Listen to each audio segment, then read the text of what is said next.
ladies and gentlemen.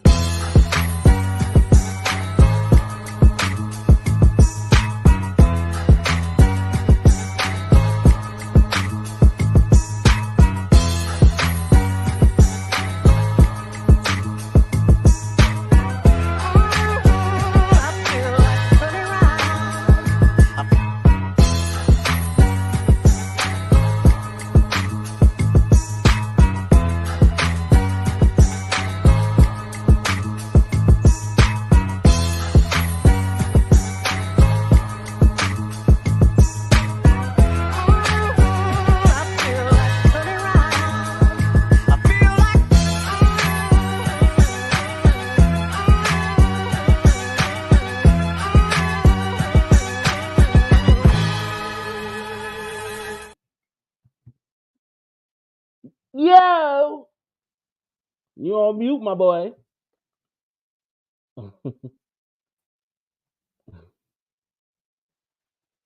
What's happening, Rob? There you go. I had a whole intro ready.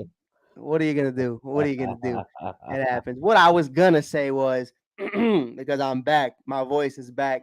I'm better than ever, and I feel like the people didn't get it the last time. I was gonna say, "Yo, baby, how we feeling, man?" Hey, we back at it once again. We got a draft night, so I had to put on the hat of a champion.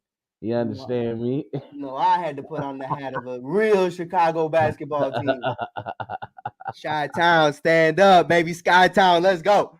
But man, we got an amazing show for you guys tonight. I'm excited about it. Rob's excited about it. We're just kicking it, man. We're just having a good time. It's really what tonight's episode is about, is really just showing you guys that we're not just here feeding you the stats. It matters at the end of the day, but it's also week 3. We got to have some fun. We got to make this entertaining. It's going to be a long, long season. We got a lot of people talking about Milwaukee, talking about Boston, talking about Denver with Jamal Murray missing a few weeks. We got the Warriors getting back in blood, going back to back. Klay Thompson's back at it. Andrew Wiggins is looking nice. And Steph is making it look Stepherless. I mean, MVP, really quick. The chef is cooking. Talk your stuff, Rob. Talk to me a little bit really quick before we get into the topics tonight. Really quick, I just want to hear from you, man, because so many questions this offseason about what the Warriors were going to do. You excited, man? How we feeling the first 3 weeks? Oh, I'm excited. I already told people what it was. Once coaching finally listened to your boy and put CP3 on the bench and realized that you got a caliber point guard that can run your second unit, a lot of people have now been saying, oh, this second unit can compete with everybody.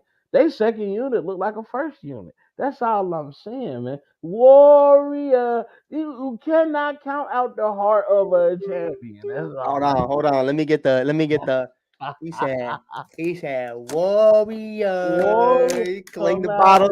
Nah, that shit was terrifying to me as a kid. I can't lie to you, bro. I'd be like, no, I ain't messing with that. But ladies and gentlemen, we got a show tonight. We got a special show tonight that I feel like is going to have to come down to the wire. Yeah. The fans are going to vote. I'm excited to see what you guys think. Mike versus Rob. NBA draft. Starting 5. No 6-man. Actually, Rob, do you want to add a 6-man? On 1 with the great one. No, we're going to keep it 5 on 5 on 5? All right. If you want me to pick a full 10, I'll go crazy. Oh, man. Full team is I don't know if you want that smoke. If you want well, you know why I'll lose for a full team, though, right? Because I'm going to take Derek. And I'm going to I don't know. You need to stop thinking with your heart. I need to stop doing that. I just want you to know right now, my fantasy basketball team, Guns N' Roses, led by Ja Morant and Derrick Rose, is 0-3 going into the season. So we are not. But you know what it is? It's Devin Booker. Devin Booker's selling me, bro. He's totally selling me. Well, he's not playing. But you're selling me. You know what I mean? Like, not playing. Killing me. Guys, Luka is scary in general. I mean, I don't know what it is about when Luka play the Clippers. He get excited. Yeah. It's like he want to go crazy against Kawhi. Something had to have been said, I feel like. Somebody said something. Somebody got under Luka's skin because every time he see them, he take it personal. I wish I had the scene from NBA Tonight and Kendrick Perkins saying this is what the Clippers do to the Mavericks do to the Clippers.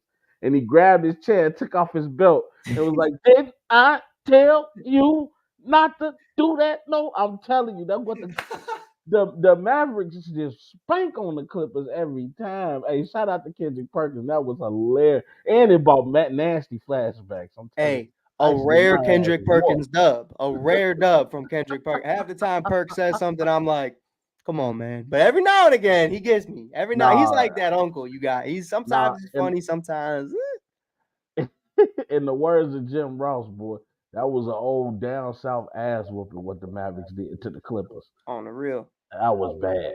On the real. But man, we got an amazing show for you guys tonight. Before we get into anything, we got to give a word from our sponsors, Bench Mob Chicago. You can always check them out on Bench Mob Chicago on Instagram or benchmob.com, where you can get all your Chicago Bulls merch. Rob and I wear the dopest and the illest hoodies, the dopest beanies, red and black. Don't matter which one you want to rock, you can rock all three. And I heard there's making a white one very soon, so it's going to be exciting to see what we're going to be.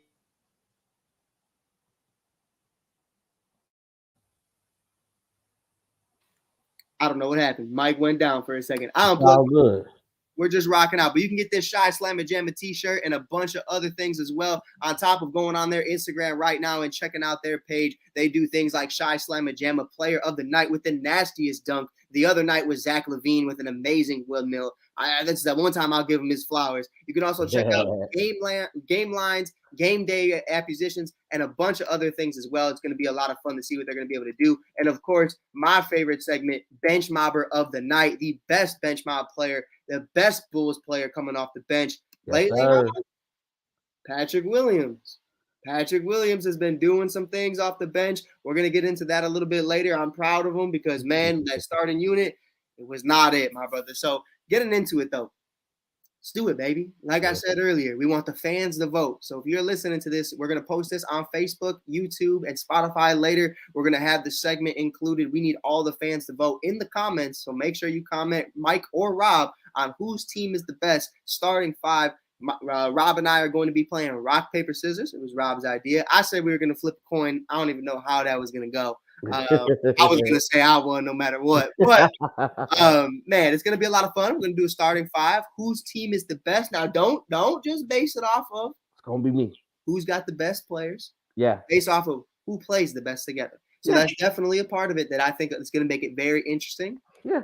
Rob, you ready for this? I'm ready. Hey, are you ready? I need to add because I'm they call me GM Rob. Listen, but here's something more important than being a GM. Is how you play and fuck around and play rock, paper, scissors. I'm north side, you south side. Do y'all go on three or do y'all go on go? Rock, paper, scissors. Rock, paper, scissors. All right. I gotta know. Because sometimes you get a motherfucker. Rock, paper, scissors shoot. No. The shoot pissed me off. Rock, paper, scissors. Rock, paper, scissors. Rock, all right.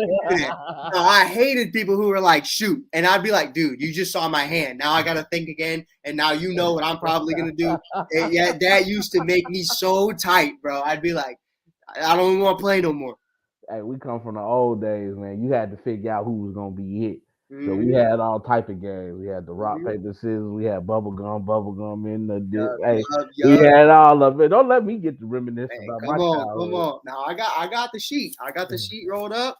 I'll keep track of who we got and who's available. I got notes, sir. I got notes. Hey, look, so y'all don't think that I'm just playing. I got stats. Man, come on. I got notes. All of it. I take my job seriously, sir. Man, you know what's crazy? I just rolled up. All right, I know y'all want to get us to this segment, but it's crazy. I wrote this down. What's the 8th month of the year? I'm public school. August. What you talking I wrote this. It's the best August. Month of the year. What you talking about? Hey man, I went to CPS, bro. Leave me alone. But I did too. Just not for grammar school. I did go to a private school. See, exactly. They taught you the months in middle school. That's what it was. On August 20th, 2023, I wrote Chicago Bears, who is Tyson Bagent? And it's every single statistic ever written by Tyson Bagent. And I circled. I'm going to actually post this later. I actually remember you doing this segment about it because you got excited about the undrafted kid. Mm-hmm. And you was doing a lot of comparisons to Tom Brady. And I know our show is dedicated Brock to Purdy. Brock basketball. Purdy. I never said Tom Brady. I said Brock Purdy. Yeah, but then everybody else is comparing them to Tom Oh Brady. yeah, but not I. Yeah, Not I. but I know our show is dedicated to hoops, but we have a passion for football too. I must say, and I'm gonna talk about this again, depending on how things continue to play out. But I don't know, man. This year, JF1 might be gone, bro. Hey man, there's a lot of conversation. But I'm we'll excited for him to come back. That's all I'm gonna, because I know we got some Chicago fans, and I want to also point out everybody's been wondering. Rob's been wondering. I've been wondering when we're gonna start filling in a football segment. We're definitely doing that. This is not just a strictly basketball podcast. We are Chicago, baby, and we're always gonna talk about our Bears. And one thing I don't want to talk about, so we're gonna skip it this week, is that Tyson Bagent in 3 weeks has more wins than Fields does in a year. So I don't even want to talk about it. It's a touchy conversation for the Fields fans of the world. But I got my Justin Fields Funko Pop right here. You can check that out right now on Fanatics.com. Fanatics exclusive. yes, sir. If Fanatics would like to sponsor Welcome to Mars podcast, you can definitely come roll over because we always rocking with it. I advise you to rock with the winners. Come on. I advise you to rock with the winners. In Rob, the words of Dion, you better get me now. Rob, I got something for you. Speaking of winners, though, before we do this, before I hand you this L, Yeah. I got a question. Uh-huh. Did you see Jason Kelsey at the Wiener Circle? Oh, yeah, I just came across that video, man. Hey, shout out to Jay Ness. What's happening? ASAP Crew, what it is, what it does. But no, I caught that because the Wiener Circle, they meant to be rude to you and stuff. Mm-hmm. Hey, he told Shorty she looked like Michael Strahan. Yup. Feel like Michael Strahan. Crazy. Hey, He told Shorty she looked like Michael Strahan. he ain't lying though, man. He ain't lying. I mean, she is one tough mug, man. I mean, the craziest people working there, man. It's super cool to see them doing their thing. Hey, I mean, I thought it was super sick. You remember when Conan O'Brien did that shit with what's the dog's name? Triumph, I think was his name. They had him come Triumph the dog, Yeah. little puppet Rottweiler. He did that, and it was the funniest thing ever, bro. I mean, it was a lot of fun, bro. Hey, I just want people to know that in Chicago we really do this roasting stuff. So we different out here. Like we roast people for no reason, and we mean nothing by it. It just you might just look at somebody like, boy, your shoes big as hell, just for no reason. It just that's just what we do. Oh, dude. Hey, my boy, Big Murder. And I will say one thing. He didn't have to do Poochie like that, talking about Michael Strahan. That's out of pocket. That's out of pocket. Yeah. Hey, you gotta you gotta give back. Hey man, but she was clapping back too, so I don't even want to hear That's it. What we do. Well, did you see the sign? Clap back. Did you see the sign too? No.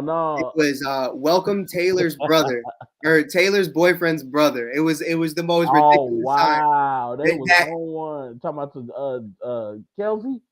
She said, welcome Taylor's boyfriend's brother. I said, damn, crazy, bro. That was wild. All right, I can't hold it off any longer. I can't hold it. Come on, man. Come get whooped in this draft. Hey, my boy, you say that my boy Mike. Oh, what's the word, baby? That Big Meech, that's my guy. Double D. All right, you ready for this rock, paper, scissors, Rob?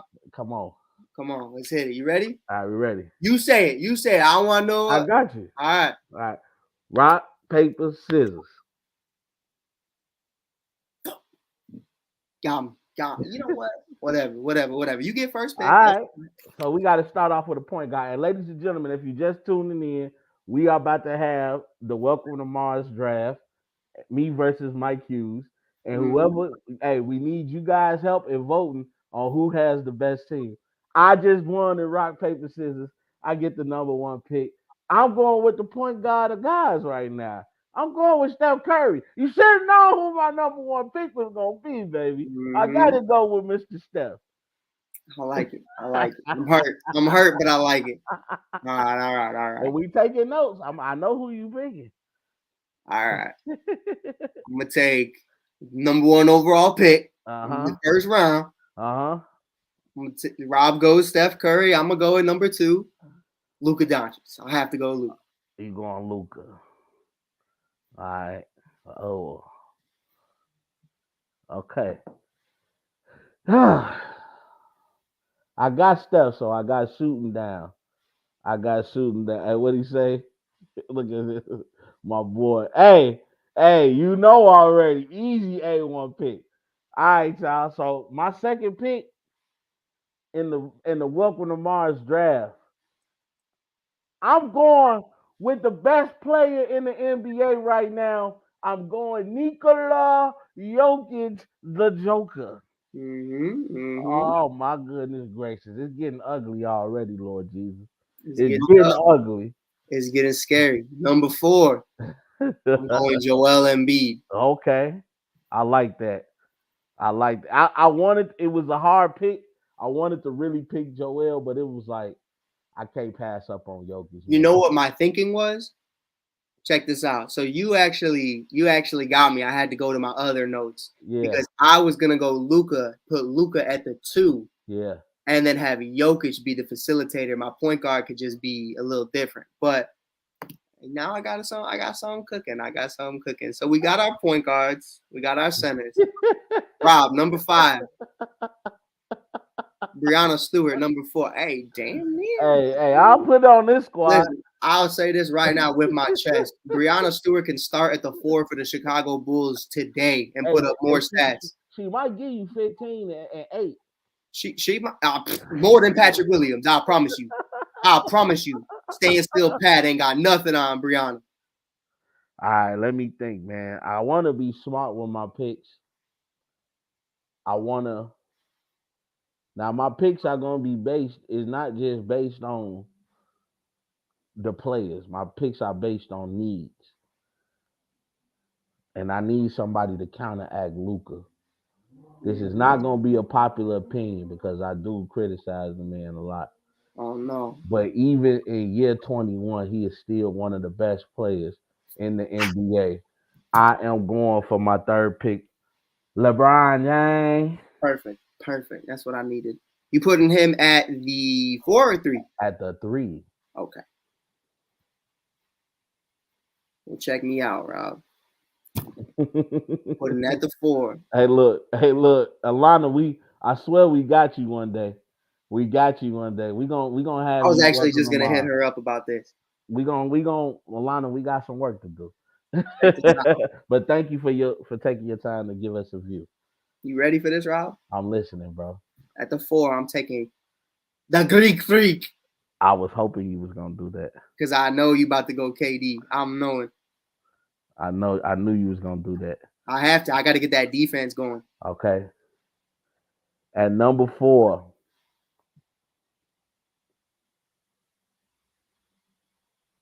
I'm taking Draymond Green. He lost. He lost. He lost. No backsies. At number 4, I'm taking easy money sniper Kevin Durant, I baby. was hoping you was gonna do that. And at number 5, now this is based on if these players are completely healthy at the time, right? Of course. Number 5, my last pick in the draft, I'm going with who a lot of people are calling the new Black Mamba. I'm going Devin Booker. I got defense and offense.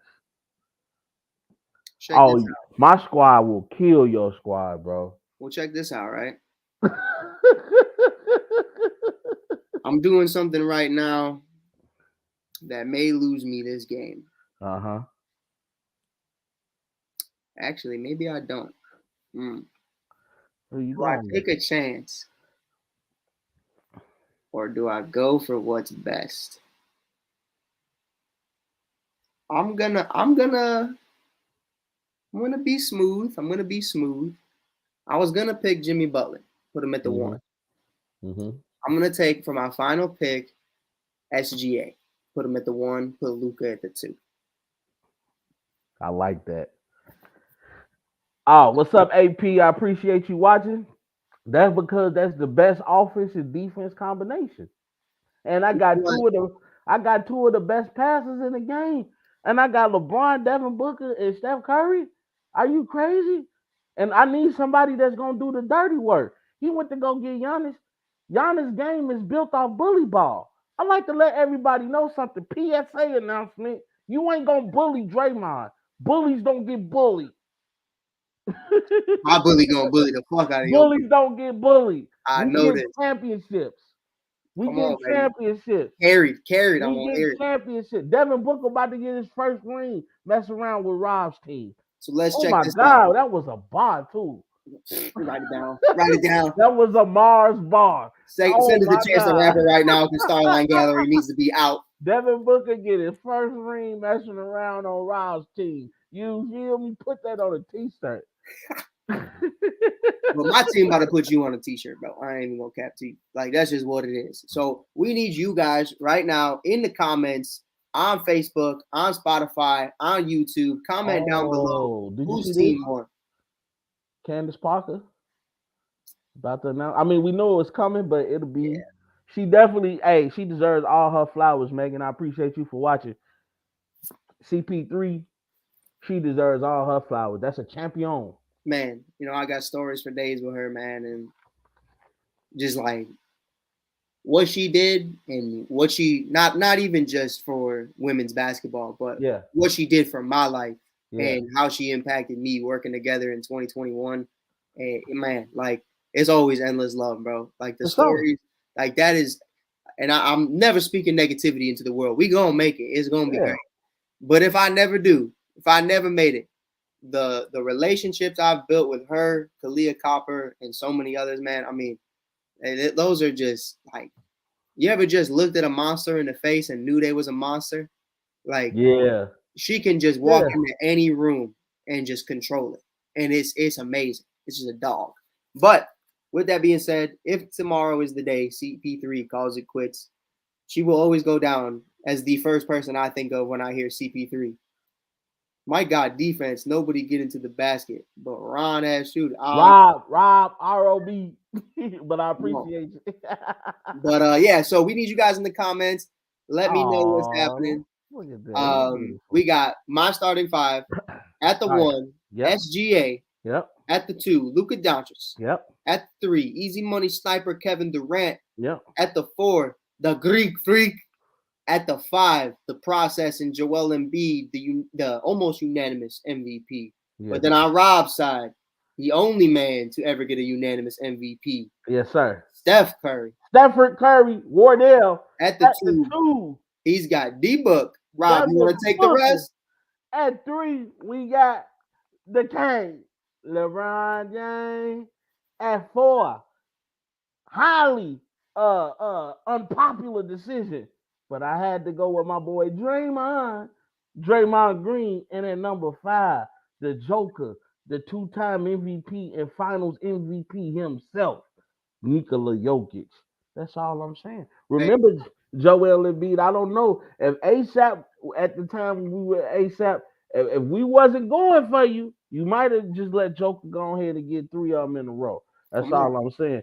Hey, ladies and gentlemen, me and Mike, we ask that y'all vote on that. Remember that, man. Write down your notes. Play this video back if you want to. We want to know, out of our draft, who you guys think won the draft. Man, that was fun, dude. It was fun, bro. We got to do that next time. Next time we're gonna do the 5 and the bench. Let's do it. Let's do the whole thing. I'll go crazy. You know what else we could do too is all time. Oh, we go all time. We could do guys in their primes. We could talk, MVP D Rose. We could talk AI. We could talk Kobe, Bron, everybody. Things change if we're talking about everybody. Everybody. Are we going 2K mode? 2K mode. Oh my God. Ronnie. Also Ron. I hope I get the name first is Rob, but we also Ronnie. Hey, I hope I get the first pick on that one because listen, I'm picking Rob. I'm getting MJ. Who you think I'm what? Come on. If MJ not the first pick, you lost. Hey, can I ask you something? Yeah. Heard this on ESPN today or yesterday, the other day. And it's not criticized often. Mm-hmm. And they kind of try to make it seem as though it was justified. Okay. That Michael Jordan wasn't the number 1 overall pick, and that's not talked about enough. They said it's justified because I believe it was Elijah Wan who went first, if I'm not mistaken. Yeah. Rob, how do you feel about that? Should that be talked about more? Or is it kind of just... I mean, MJ wasn't MJ yet. You know, if you look at But Rob, can I put something in your brain before you finish? go ahead. Patrick Mahomes wasn't Patrick Mahomes, but the Bears look back on that every single day and go, God I damn. mean, as a fans, we do. Right. But in the large scope of things, I'm gonna tell you something. And me and one of my buddies, Rick. Yeah, Rick, I called you a buddy. He probably somewhere kicking himself right now. Like we're not friends now. This is one of my he an old head man, but he's a cool guy. One of the carpenters up at the merchandise mart, and bless you.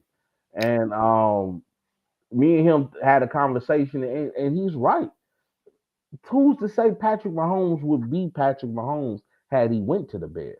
Jay Cutler too. I don't think he would have been, because you got to think about Patrick Mahomes was able to sit behind Alex Smith for a year, and though Alex Smith wasn't, like a Super Bowl top tier quarterback, he was a quarterback that was like a perennial all. The Chiefs were in the All Star conversation. He got to play with Tony Gonzalez, I believe, and so Travis Kelce too. Yeah, so Mahomes got to sit there and watch that, and then to be able to finally get your start and to have a mind like Andy Reid kind of mold you into what he think you should be based off your skill set. He never tried to stop Mahomes from being Mahomes, and I think that's a credit to Andy Reid. But Andy Reid had the same success with Donovan McNabb. He had the same success with Michael Vick. Like he understood that, let me play to the strengths.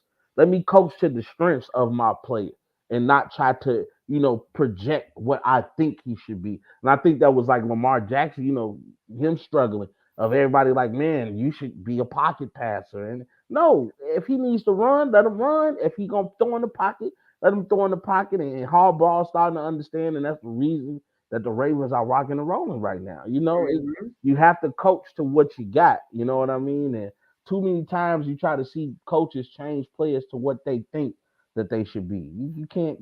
That's not good coaching right there. You have to develop a player, not try to hinder them by turning them. You basically turning their game around. That's a problem I think Justin Fields has had. The reason Tyson Bagent has looked so good is because this is a system meant for Bagent. Bagent went to a Divisional II school. That means he's probably always been in a situation where he's never had a good offensive line. He's always been in a situation where he didn't have top-notch receivers. So he comes to the Bears and say, well, I've been here before, as opposed to Justin Fields, who actually played with Ohio State, had some dogs at receiver, had an offensive line, and had opportunities to win games. So it's completely different for Justin. He never experienced nothing like this before. Tyson Bagent been there, done that. We're talking about an undrafted guy that's in the NFL. That don't just happen because of luck. You know what I'm saying? It just shows he's been able to do the most with nothing.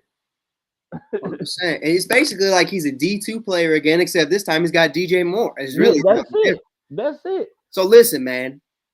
Forget all that nonsense. I'm sorry, man. We get to no. I love it. I love it. But I got some stuff going on. Come on, let's talk.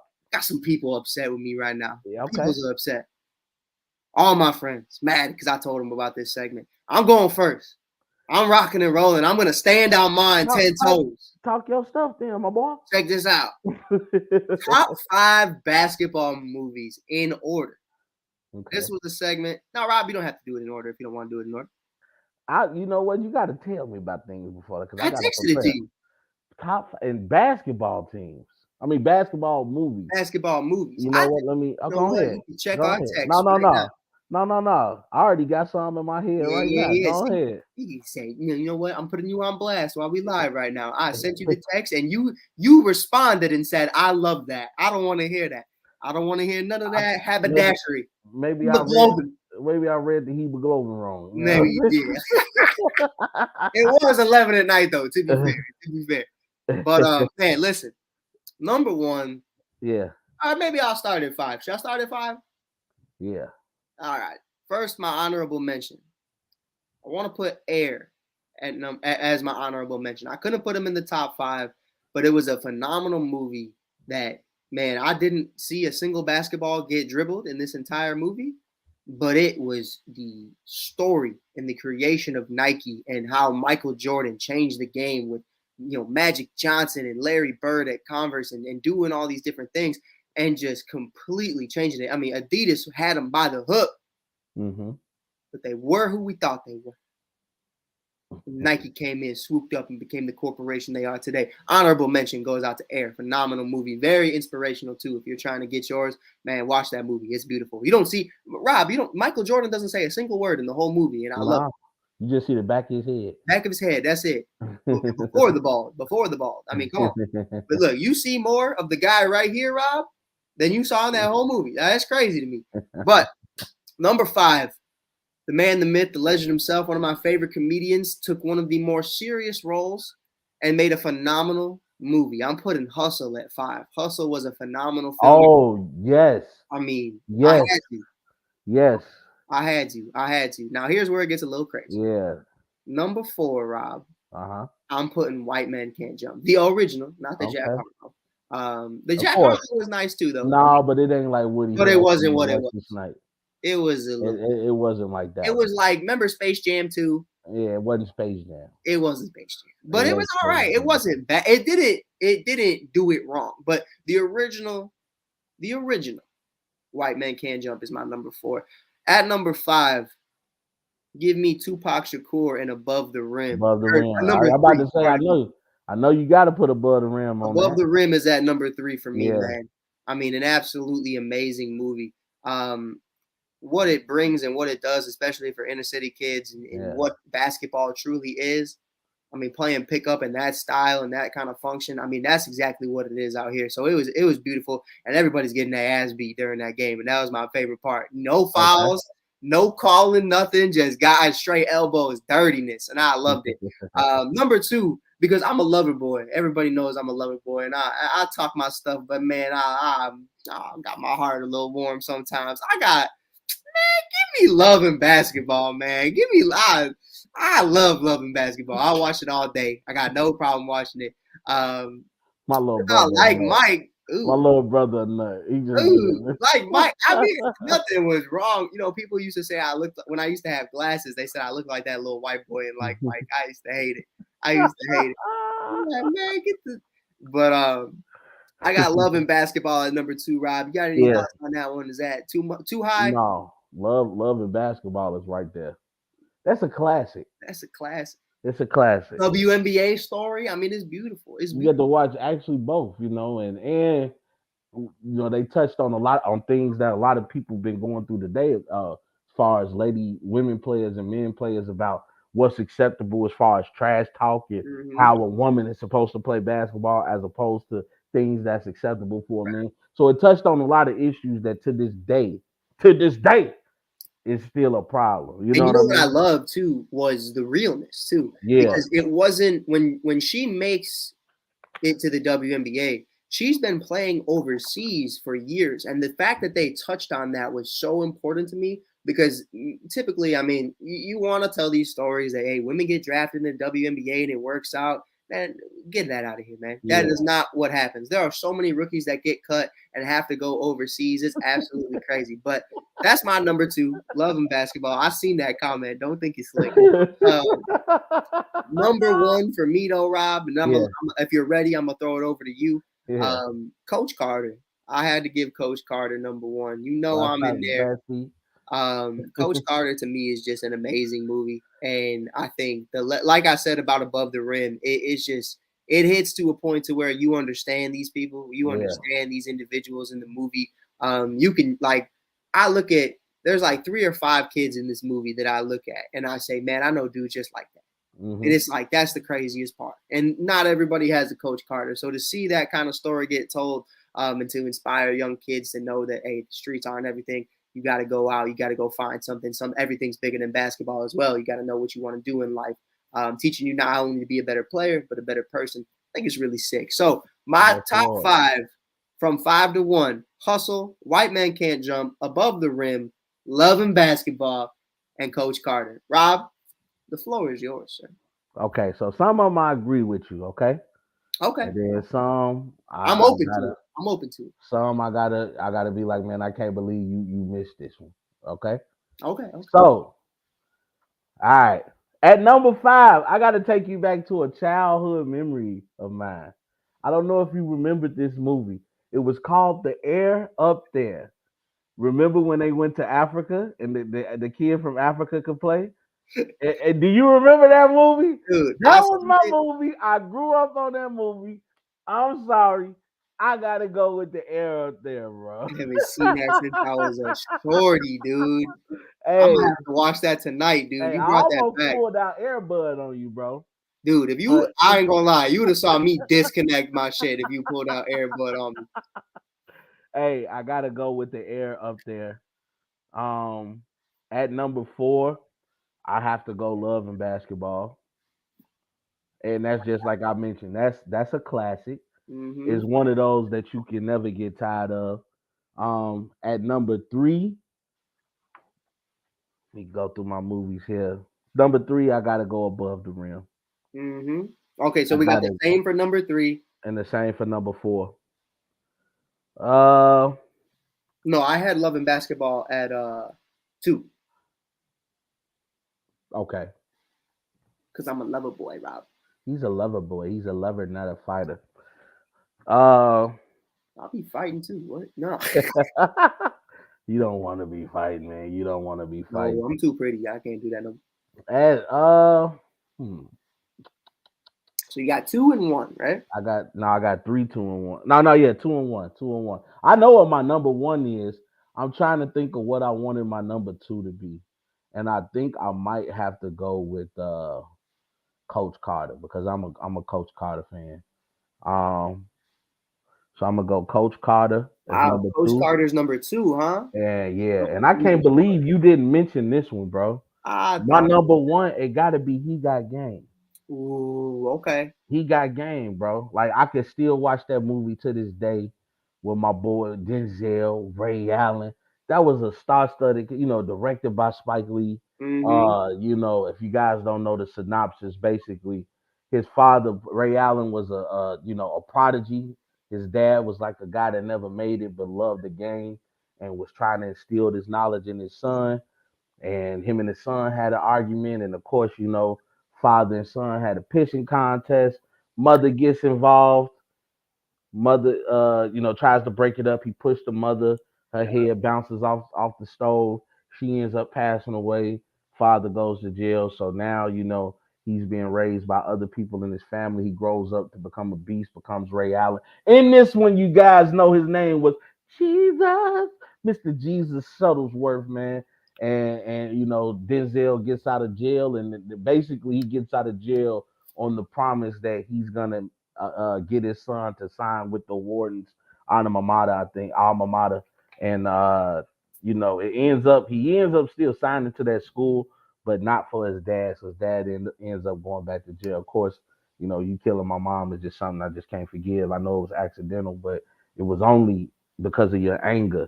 Mm-hmm. You know what I'm saying, that this happened. So, but it is great movie. It shows you what these players go through, on their rise to fame, going to college and people giving them money under the table, and you walking into a dorm room and it's full of naked women, and because everybody is trying to do everything to get you to come to their school. And if you haven't seen He Got Game, and of course Denzel just puts on an excellent. I think anything with Denzel, it's just gonna be a great movie. It's just art, It's bro. just, hey, Jay, you want to go to jail? You want to go home? Mm-hmm. Huh? Mm-hmm. All right, okay, All all right, right. okay. Man.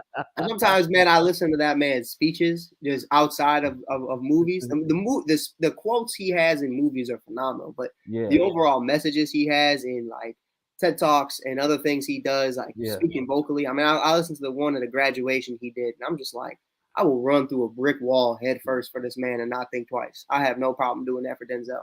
Hey, you know what? Man. I mean, Denzel is Denzel. One of my favorite parts is I think it was Equalizer 2. He was like, I understand that, but you killed my friend, and I cannot forgive you for that. My only regret is that I only get to kill you once. Real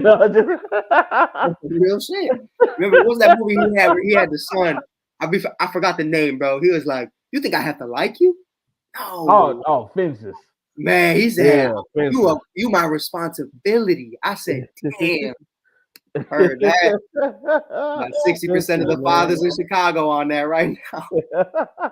Hey, look. Hey, sometimes I get my Denzel on. You know, I don't know where it comes from. I just know I've watched this guy. Okay, all right, okay, All right, okay. my nigga. Oh man. And the YouTube setting just went from for kids to not for kids. No, No, this is not for kids. This is not for kids. not for kids. I always put it's not for kids. I don't think anybody, if you're not making Dora the Explorer or Peppa Pig or Paw Patrol, then Miss you should never Rachel. put Shout out Miss four, Rachel. you should never put 4 kids on your YouTube. No, You're a weirdo if you do bad weird. that. Like MJ said, F them kids. No, play. Hey. Oh man. But our next topic is very controversial. Rob, we got time to do top 10, but we could do a top 5 right now and do a whole top 10 later on if you're down. You know what we can do? We can break it up in 2 parts. You talk about top 10 all time, right? Time. So we can do 6 through 10 today, and then do 1 through 5 next Saturday, Okay. or Tuesday, or Wednesday. It depends, because I know Wednesday we want to get back to the real stuff, Real what's stuff. going on. Yep.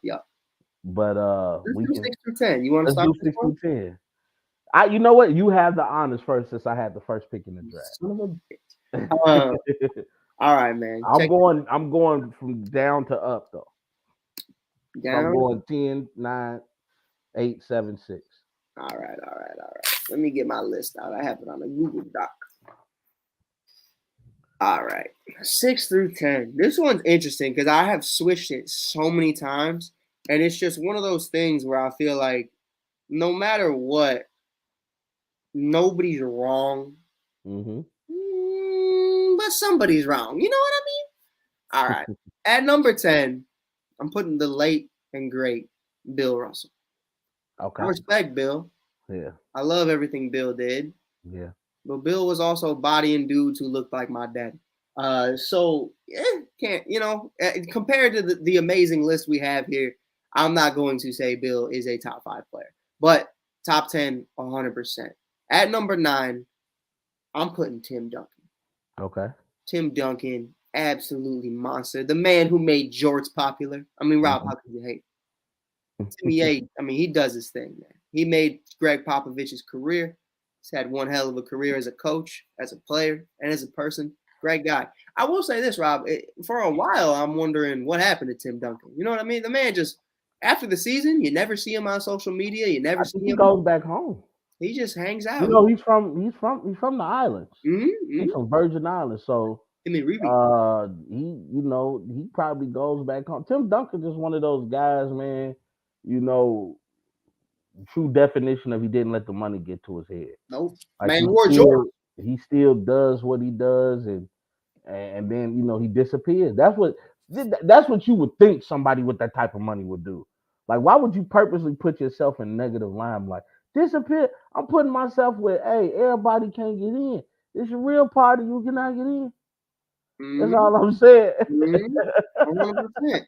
100%. I mean, bro, it's one of those things where I feel like he's such an iconic part of our history, man. And he's somebody that I think until the end of time will be viewed as one of the best players we've ever seen at his position. And I just think, without a doubt, it's eternal, man. It's eternal. But I don't know. Maybe that's just me. Maybe some people have him a little higher. I could completely understand that. But as I've said, Bill Russell at number 10. Mm-hmm. At number 9, we got Tim Duncan for more reasons than one. I mean, hey, Rob, you ready to see the main reason I put him at 9? You want to be real? You ready for this? I'm ready. My man got the MVP trophy wearing sandals with no socks and some jeans. My boy got on them chocolatas. My man did not care. He said, right after this, I'm going straight back to the island. He did not care. That's the barbecue number 2s. If I see you wearing them shoes, I bet you he'd go crazy on the grill. Man. Come on, that's bro. the barbecue number 2 special editions, I swear to God. On the real. At number 8, I got Larry Bird. Okay. You got Larry Bird at number 8. I think our stuff is going to sound a lot alike, bro. But go ahead. Got Larry at number 8. Number 7, I got Will Chamberlain. Absolute monster. Absolute monster. Got to give some love. Showtime.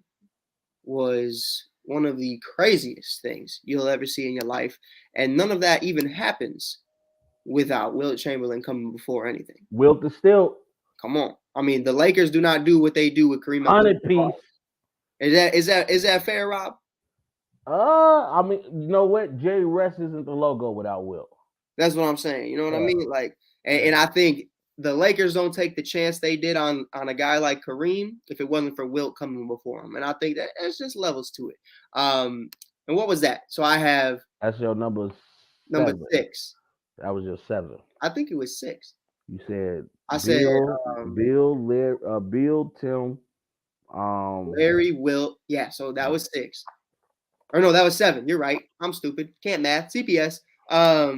Number 6. Show me the logo, man. Give me Steph Curry. Putting him in number 6. I think he's earned that. I think going down as the greatest three-point shooter ever, a man who changed the game. I go to a middle school basketball game, a high school basketball game, college basketball game, and now even in the NBA, FIBA, wherever, on the court, in the hood, wherever you at, the YMCA, Export Fitness. Pickup game in the park. Shooting logos, bro. Hey, they don't even have layup lines no more. You just see, like, you remember back in the day when you used to go warm up before you got in the game? Your coach would put you in the layup line. You shoot free throw. I mean, dudes are coming straight out of the locker room, shooting logo threes for warm ups. Like we used to play at Mayfair Park, and man, bro, it was like right by Gompers Park, and it was like a really small court, really condensed. It wasn't wide. It was just skinny, narrow, and short. So, man, we had guys shooting from basically one basket to the other basket around that 2015, 2016 time. And it's like, I suck. I know I suck. So I'm just like, man, I'm cherry picking. I don't even care. Like, I'm getting this rebound. I do not care. But so that's my top or my bottom top 10. Right now we have, as it sits, Bill Russell, Tim Duncan, Larry Bird, Wilt Chamberlain, and Steph Curry, 10 through 6. Rob, my 10 through 6 took way too long because I was also editing it as I was going. No, my 10 through 6 is similar to yours, but an honorable mention, I put Wilt Chamberlain. The reason I put him at honorable mention is because I got Bill Russell coming in at 10, and I know that they used to go head to head back in the day. Now, granted, Bill Russell had a team with like 8 Hall of Famers already on it. But Wilt used to get him work. Like, he used to put up video game numbers. But Bill won the championships. So that's the reason I got Wilt at honorable mention, and I got Bill Russell at 10. Now, I know a lot of people are going to be looking like, man, Wilt put up these numbers. How can you not have him in your top 10? I also look at the era. I look at who was playing. I look at the level of competition. And at that time, Wilt was him. It just it wasn't nothing you can do with Wilt. They didn't have now playing against Wilt nowadays. You have a Joker walking around, but you also got an Embiid walking around. You know what I mean? Yeah, you know what I mean. So I have to look at that level of competition. So I have Bill Russell coming in at number 10, Mr. Larry O'Brien himself. That's my new name for Mr. Bill Russell. At number 9, I had to go with Larry Legend. The reason I go with Larry Legend is because he was the only player to win 3 MVPs back to back, and that's stating something, man. Like Larry was a dog, and actually people looked at him as the best 3-point shooter before we got to see a Steph, a Ray, a Reggie. You know what I mean? Like Larry was the catch me out and back Rob, in the 80s. Yeah, in an era where that wasn't even a thought. Yeah. Like Larry had so much more to his bag. Where with Curry, you know what it is. You know what I mean? Yeah. But, I mean, Larry was doing that on a small sample size of shots per and game. not to mention, Larry wasn't the most athletic guy in the world either. He was one of the first players I actually seen kill people with his mind. Not saying that I was alive I wasn't thought of during the Bird era, but that's the whole purpose of YouTube and going back to watch film. You can actually go back and watch how this guy operated. And Larry Bird put the fear in people's heart. Not to mention, if we had the top 10 for greatest trash talkers, he'd be number 1. From the stories I hear about the NBA, even Gary Payton himself said nobody talks smack like Larry Bird. He was the type of guy to point where he was gonna shoot at, and then actually go do that. You know what I'm saying? Hey, that's another bar. Man, y'all just cooking them I'm tonight. going. I'm cooking tonight, baby. At number 8, I gotta agree with Mike. I have to go with Tim Duncan. Tim Duncan will be going down as one of the best power forwards to ever play the game. He was definitely a major key contributor in the San Antonio Spurs dynasty. Him, Ginobili, Tony Parker. What Tim was able to do, he completely changed the face of that franchise when he got drafted in '99. As we know, David Robinson really couldn't get over the hump. And the moment they got Tim Duncan, they started to win. And you know, adding pieces like Parker, adding pieces like Ginobili, adding pieces like Kawhi, they continued to go on their great run. And you know, led, you know, of course, by the great general himself, Coach Greg Popovich, man. Mm-hmm. Tim Duncan was able to just leave a legacy behind. The big fundamental wasn't flash, wasn't all pizzazz, but that man will kick your ass. I'm on the roll today, boy.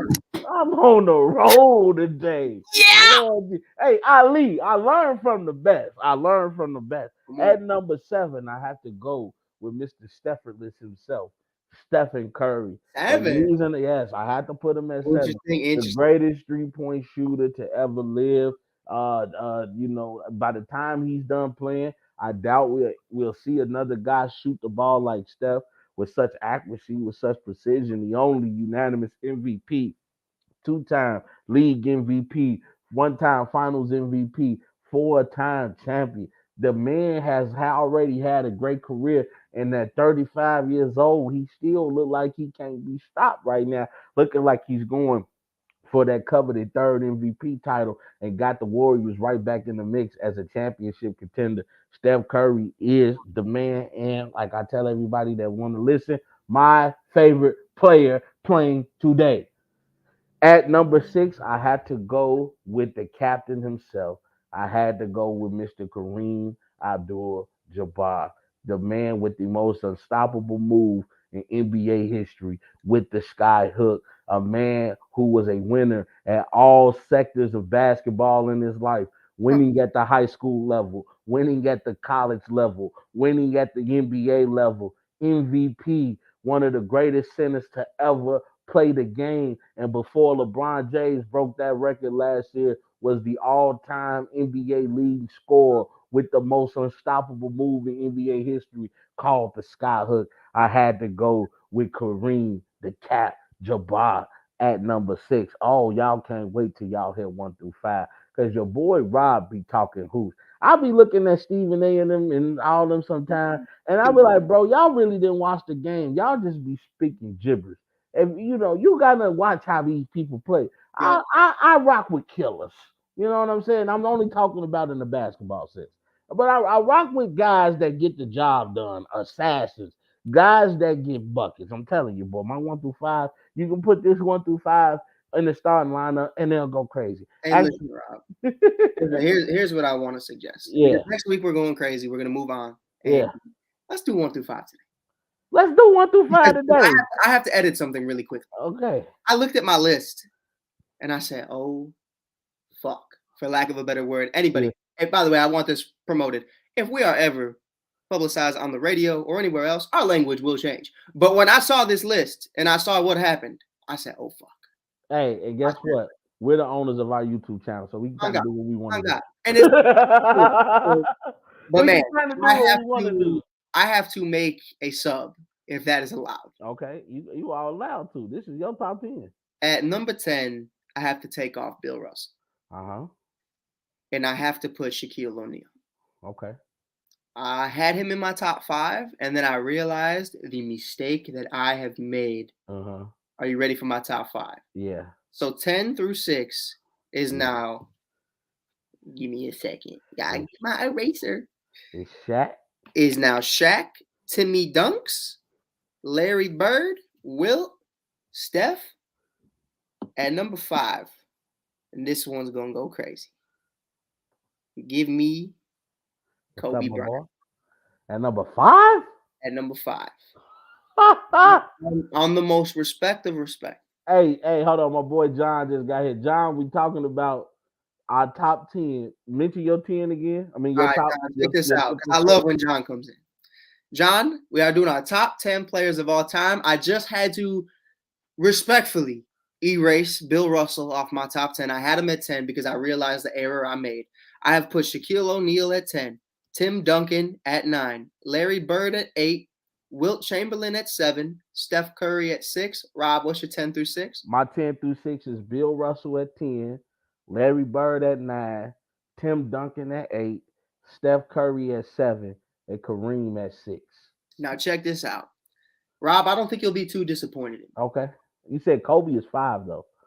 I did. I am already disappointed. I actually, you know what? Just for Rob, I will do Kareem at 5. Okay. Kareem at 5. Kobe at 4. Okay. Magic at 3. Uh-huh. LeBron at 2. Uh-huh. Oh, come on. I already know who number 1 is. Hey. You know I wouldn't do you like that, dog. Gotta give me the GOAT. Michael motherfucking Jeffrey Jordan at number 1. Hey.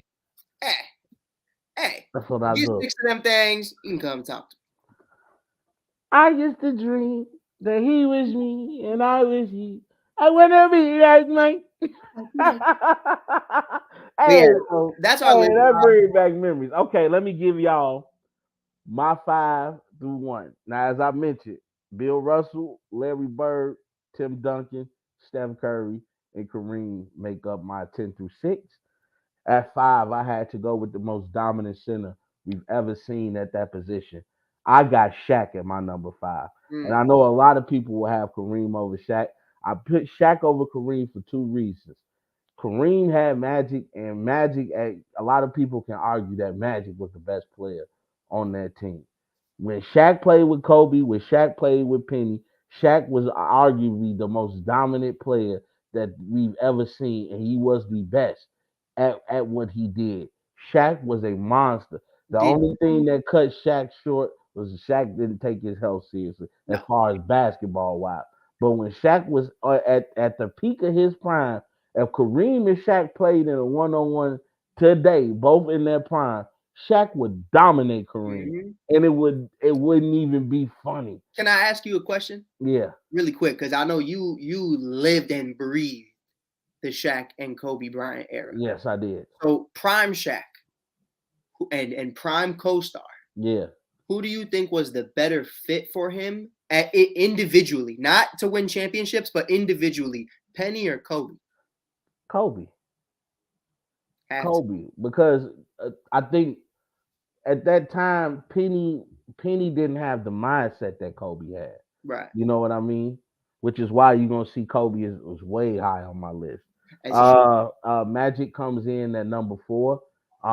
Steph Curry, as you guys know, is my favorite player, but I still need to see Steph do a little bit more before I'm able to crown him the best point guard ever. In my eyes, it's still Magic or Irvin Magic Johnson, no question about it.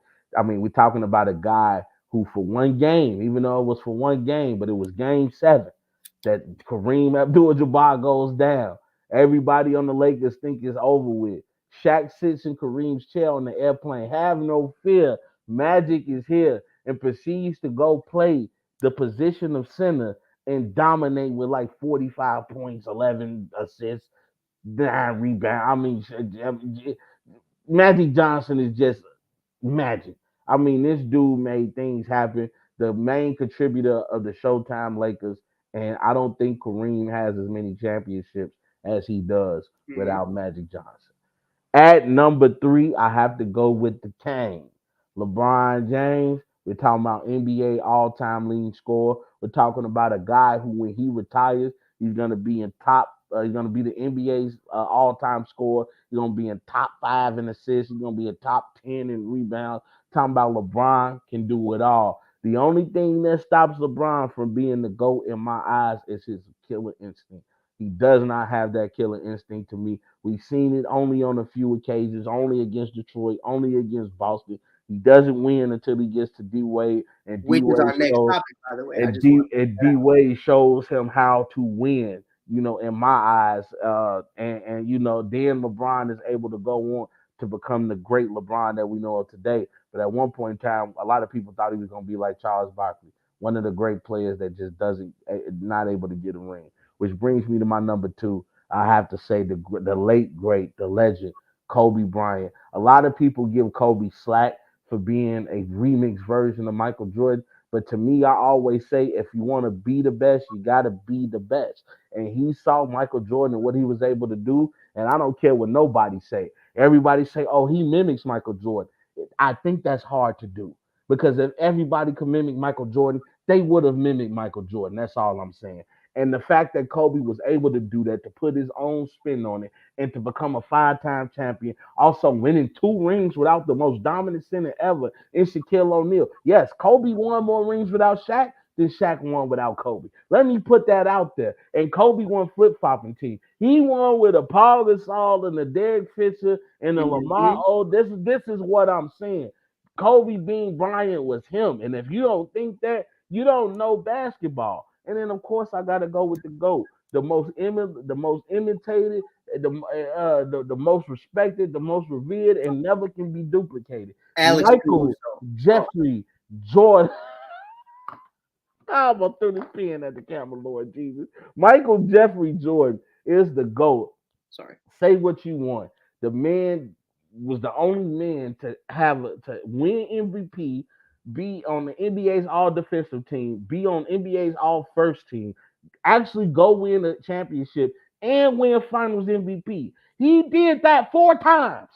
He did that four times while being the leading scorer in the NBA. You talking about a guy that can give you buckets, but you ain't can come back and stop you from getting buckets, grabbing people balls off the rim. Pause on that. Grabbing the ball off the rim while he was with the Wizards when he was in his 13th career at 40 years old. Are you crazy? That's what Michael Jordan was doing to people, man. Uh, he Nobody said wanted that smoke. he said not one, not two, not three. He said full time. What you talking about? He Come on, did it stop playing 4 times. You know how hard that is to be the MVP of the league, to be NBA's All First Team defense, NBA All First Team period, leading scorer in the NBA, win the NBA championship, and be the Finals MVP. If that doesn't with scream best player in the league, I don't know what else you need to tell you. That's why Michael Jordan is the GOAT. For all you people keep talking about LeBron is the GOAT, LeBron is the most statistical monster you've ever seen. If Mhm. we talk about numbers, yes, LeBron is a monster. But what does your eyes tell you? When you're watching the game, what does the game tell you? If Michael Jordan was playing LeBron James, Michael Jordan would have did to LeBron what he did to most people in that league at that time. And that was to put the fear of God in him and take it personal. Because the fact that you guys are saying that this guy is better than me, he don't want no smoke. I don't duck the last shot. I don't duck the free throw line. I want all that because I know that what comes with greatness comes responsibility, as Uncle Ben told us. Spider Man, Peter Parker ass out of here, bro. No, Rob, I Right. agree. Hey, thank you. Doing it while the league was tough and not soft, where you Mhm. could hand check somebody and knock somebody out of the air. I'm telling y'all, boy, people wouldn't even last in that era. And everybody say Mike, Scotty helped Mike win. Mike bought Scotty up. Mhm. Remember, they used to bully. I was just watching a video the other day when they was playing the New York Knicks, and bro got in Scotty's face, and Mike said he moved Scotty out the way, and they went forehead to forehead. And Michael Jordan, excuse my language, told them, "Fuck you. You want it? Let's go. Fuck you." That's what I. That's who Mike was. Didn't nobody want to talk. What? Mike ain't backing down for nobody. We can throw you hands, or we can keep it on the court. What you Oh, want real. to Oh, real. And you know what, man? I do want to say this too, because I don't want to get too into everything. do? But I be seeing Scottie Pippen talk a lot lately about how he feels about Michael Jordan, and every time I see it, man, But we know what that's about. His that's his me. his That's baby me, mama bogus. man. I ain't Baby gonna mama lie messing though. with Michael Jordan Jr. Larsa Like, Pippen is, and the fact that she won't change her last name, she out of pocket. Like, hmm how you gonna mess with this man? First of all, your son and Marcus is almost like the same age. So the fact that your son got to go through this, knowing that he's trying to start an NBA career with the last name Pippen, and everybody see what your mama doing, and you lying. man, Talk about something. I wasn't he? never met this son. She said she lied and said she never met him. How you never met Michael Jordan's son and him and Scotty was teammates? I'm pretty Right. sure it was barbecues and things going on with Marcus and Jeffrey. All his kids was there. Come on, man, get out of Right. here with that. Larsa out of pocket. No, and the craziest thing is, here was something that last year me and you were texting about it. We didn't speak about it publicly, but we can talk about it now. Man, Malik Beasley was dating Larsa Pippen, and Scottie Pippen Jr. and Malik Beasley ended up being teammates after the trade deadline last year. With the Lakers, right?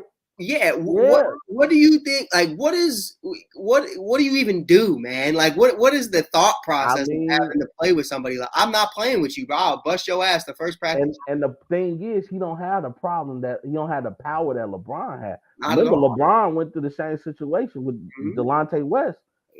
Tagging his mom. And look what happened to Delonte West. Delonte West is nowhere to Never be seen found. again.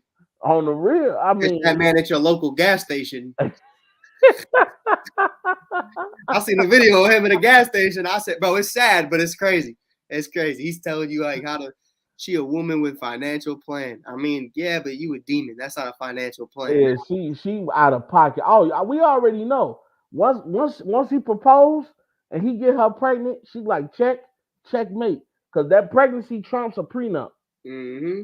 Child support trumps a prenup. 100%. You guys don't understand that. Yeah, everybody like, oh, I'm gonna make my woman sign a prenup. Well, you better continue to wear protection throughout the rest of that relationship if you don't trust this woman. Mm-hmm. You might as well stay away from that, because guess what? When she gets pregnant and she's gonna get custody of the kid. Now you got a prenup and you got the child. No. So the prenup is supposed to help stop you from having. So if you don't sign a prenup, when you get divorced, a woman can come after half your money, because she can say, "Oh, we was married and yada yada yada." So a prenup stops that. Like, nah, a prenup says if we divorce, as long as we leave on irreconcilable differences, meaning I didn't cheat or nothing like that.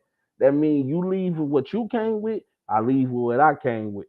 But child support trumps that, because Mm-hmm. child support is saying we don't care about a prenup. You have to take care of this baby. Child support for anybody of a certain status is actually crazy because It's a crazy. guy like me and you, it is what it is. But I be seeing guys paying like 400,000 a month, depending on how much they make, and But it's you know like, why? Because women use, or not even just women, people in that. Because men have done it too. Sometimes the city boys go up 1,000 points, hey, but hey, and we but praise them. Hey, that my boy. Shout but out. you know what? That child Get support, back. that child support real. So that's what I'm saying. Marcus Jordan better be careful, because you got a lot of money, bro, and Larson just waiting on the payday. Like, and I hate to say it like that, but like any female that mess with Future, we kind of understand what you want. You know what I'm saying? Hey, it's that evil Future. Oh, cold world is an evil world we live in. It's the craziest thing. It's It the all cold ties cut. I together, mean, Rob. look at what Lori Harvey doing. She just broke up with Franklin. Well, The Rob, Snowfall. Let me stop, y'all. you Because remember we'll go what from happened with basketball Future to and just, Scotty, right? huh? You remember what happened with Future and Scotty, right? Hey, you see what's Future happening? said Scottie Pippen didn't sign my ball, so fuck Scotty. He started Hey, dating Larsa. I said, damn, well, imagine, bro. you see how Future feel about Russell Wilson now, you know? Man, he on it. He on it. Sierra. Hey, I swear, boy, she be hopping on body from body to body. Uh, it's For a real, cold world if you got money out here, boy. You better man. keep a coat with you. It's evil, man. It's It's a evil. cold But world. You Rob better keep a talked coat about with it. you. Rob talked about it a little bit, and I'm really excited about the next topic because I want to transfer it first to say I did some thinking. I did some reflecting. As a man, as a person, as a basketball listener and a basketball observer, I said, listen, I heard you. I made points trying to defend the man, but I also realized I'm not his mama or his brother, so I don't have to defend the man. And every Mhm. point you made was correct. LeBron James in the clutch. There's no longer a debate. This was originally going to be a debate where me and Rob went back and forth, but you persuaded me, sir. And you know what you did? And you know how you did it? I spoke facts. You said it wasn't even a fact. It was just the thought in my head. You said Michael Jordan one-on-one again, not even one-on-one, 5-on-5, both having their own teams, Michael Jordan versus LeBron. How is LeBron going to beat Michael Jordan? And I thought about that. just while you were talking. And I said, well, I know how LeBron would do it because it's the way he's always done it. The He's right way. going to get teammates that are going to be able to pick up where he can't. And LeBron's going to still be able to do what he does without having to worry about Jordan because he's going to bring in a Giannis or he's going to bring in a Shaq or he's going to bring in somebody to kind of subtract what Neutralize Michael's that. going to bring, neutralize Yeah, it. Yeah, it's a yeah. better word. So I thought about that. I said, man, that man did that against Boston. When he went up with D Wade and Bosh and Allen, and he did that shit when he went back to Cleveland and he teamed up with Kyrie and Love and company. And I'm also going to give some love to J.R. Smith because I feel like he isn't talked about enough. JR. And he I got it. don't know why I always do that. Every time I hear JR. And then JR. obviously you bring in Anthony Davis. You bring in another big man. You bring in a couple guys.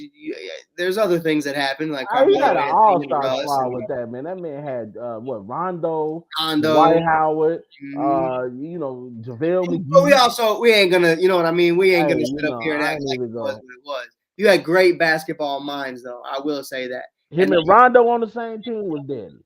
Oh man, it was cracked out of its Because you know mind. we know it's a playoff Jimmy. There's a playoff Rondo. 100%. I mean, it's the craziest thing in the world. And I think when I really thought about that though, and I thought about what they needed to be able to do in order to have success, I always saw LeBron as adding people and making sure that they do everything possible to make sure that LeBron can continue to have his success and that the players around him are trusted. Whereas with Michael, it was, listen, bro, I'm going to build you into something. I'm going to make you become something. And really quickly, because I know Rob's about to go on a rant, you mentioned Rondo, and you mentioned that Lakers championship. And this is still probably my favorite image that I have ever seen in my life when it comes to winning an NBA championship. There isn't better. Rondo and his son. This is just the funniest shit in the world to me. This is what it's like to be a dad. This is the NBA. Now, I don't know if I could show this image any longer than I just did because I believe that baby is drinking that drink. It was grape juice. It was grape juice. It was that communion grape juice. It That, wasn't real. it wasn't real. They didn't have it. But Rob, man, talk to me a little bit about experiencing the MJ in Chicago, experiencing the GOAT, experiencing the legend, the man that built the United Center, and how that changed your opinion on how you see and how many people see LeBron James throughout the last 21 years. It's just one statement that comes to mind, and that's phenomenal will. Like, I didn't get to, I caught the backside of MJ stuff growing up, but I got to really experience it again and watching Kobe, which is where I got this love from Kobe. And if you go back and watch MJ film, you will see what I'm talking about. Like to see a guy or guys who just have a will to win, and they're able to not only dominate their position, but to kind of will others to do what they need them to do that's necessary for winning. It's not necessarily going to a team when the situation is right. It's not me telling guys let's team up and go play together. It's me looking at the guys that I have and determining it from this group of guys who are soldiers and who are not, who are guys I can go to war with and who are not. And Mike saw Scotty wasn't ready. He saw in that Detroit series of how basically Detroit used to make him go in the corner and curl up like a baby. That Scotty wasn't ready for that. And Mike said, man, Scotty, in order for us to get over this hump in Detroit, I'm gonna need you to help me to fight. I can't fight my battles and your battles. I'm gonna need you to toughen up. You gonna come with me and we gonna get in this weight room and we gonna get stronger together. And that way, when they push up on you, you able to push back and let them know you ain't going. And that's what he did. Hey, sometimes I might have to put my hands on you, Steve Kerr. It's all out of love because at the end of the day, this is my passion. What Mike do on this video, this is how he was. He was 10 hands, 10 fingers, 10 toes, everything down on deck. You know what I'm saying? I'm going to win this game. We are going to be the best. And if you ain't trying to do that, you might as well stay from around me. And I saw that with Kobe. And with LeBron, don't get me wrong. Like I say, he's a stat monster. He's a guy that at the end of his career, you're going to look at his numbers and you're going to be like, wow. And we're going to miss him playing. But when we talk about killers, man, When you think back and you think about, people like Kobe and Mike, like guys who, even in today's league, people like Steph, people like Dame, people like Luca, excuse me, that can just smell blood in the water and attack. Like, what Luca did against the Clippers, that is the true definition. If you ever wanted to see a killer at work, or what that song you say, you are watching your master at work. Like if you ever wanted to see that, you are watch what Luca did to the Clippers the other night. That But is a just killer. don't watch Luka's defense though. Don't watch his Skip defense. that part. Skip that part. Skip But that. I'm talking about, look at him smell blood, start to, that basket probably looked so big to him after a certain while, just because he just was in a different type of zone. And sometimes, like LeBron made a statement last oh no, was it last night when they played when they won? I forgot who the Lakers just beat. But he passed it to Cam Reddish again in the corner, and he hit the shot. And he had a statement after the game. He was like, "Yeah, man, a lot of people gave me slack, but they don't watch basketball and they don't know real hooping. I'm always gonna make the right play and give confidence to my teammates." But that's what I'm saying. If you're a person that just listen to what people say, you're gonna be like, "Oh, LeBron is right. You guys are wrong." But if you actually watch the game, Cam Reddish had missed like 4 threes in a row before he finally knocked that shot down. And not to mention, it wasn't the same example because it wasn't with the game on the line that he gave him that three. That three was meant to build on the lead that they already had. Situation is completely different. As I said, when it comes to final seconds on the clock, game time, game decisions on the line, you want your star to be a star. I don't want you making the right basketball play. I want you to do what the people came to see.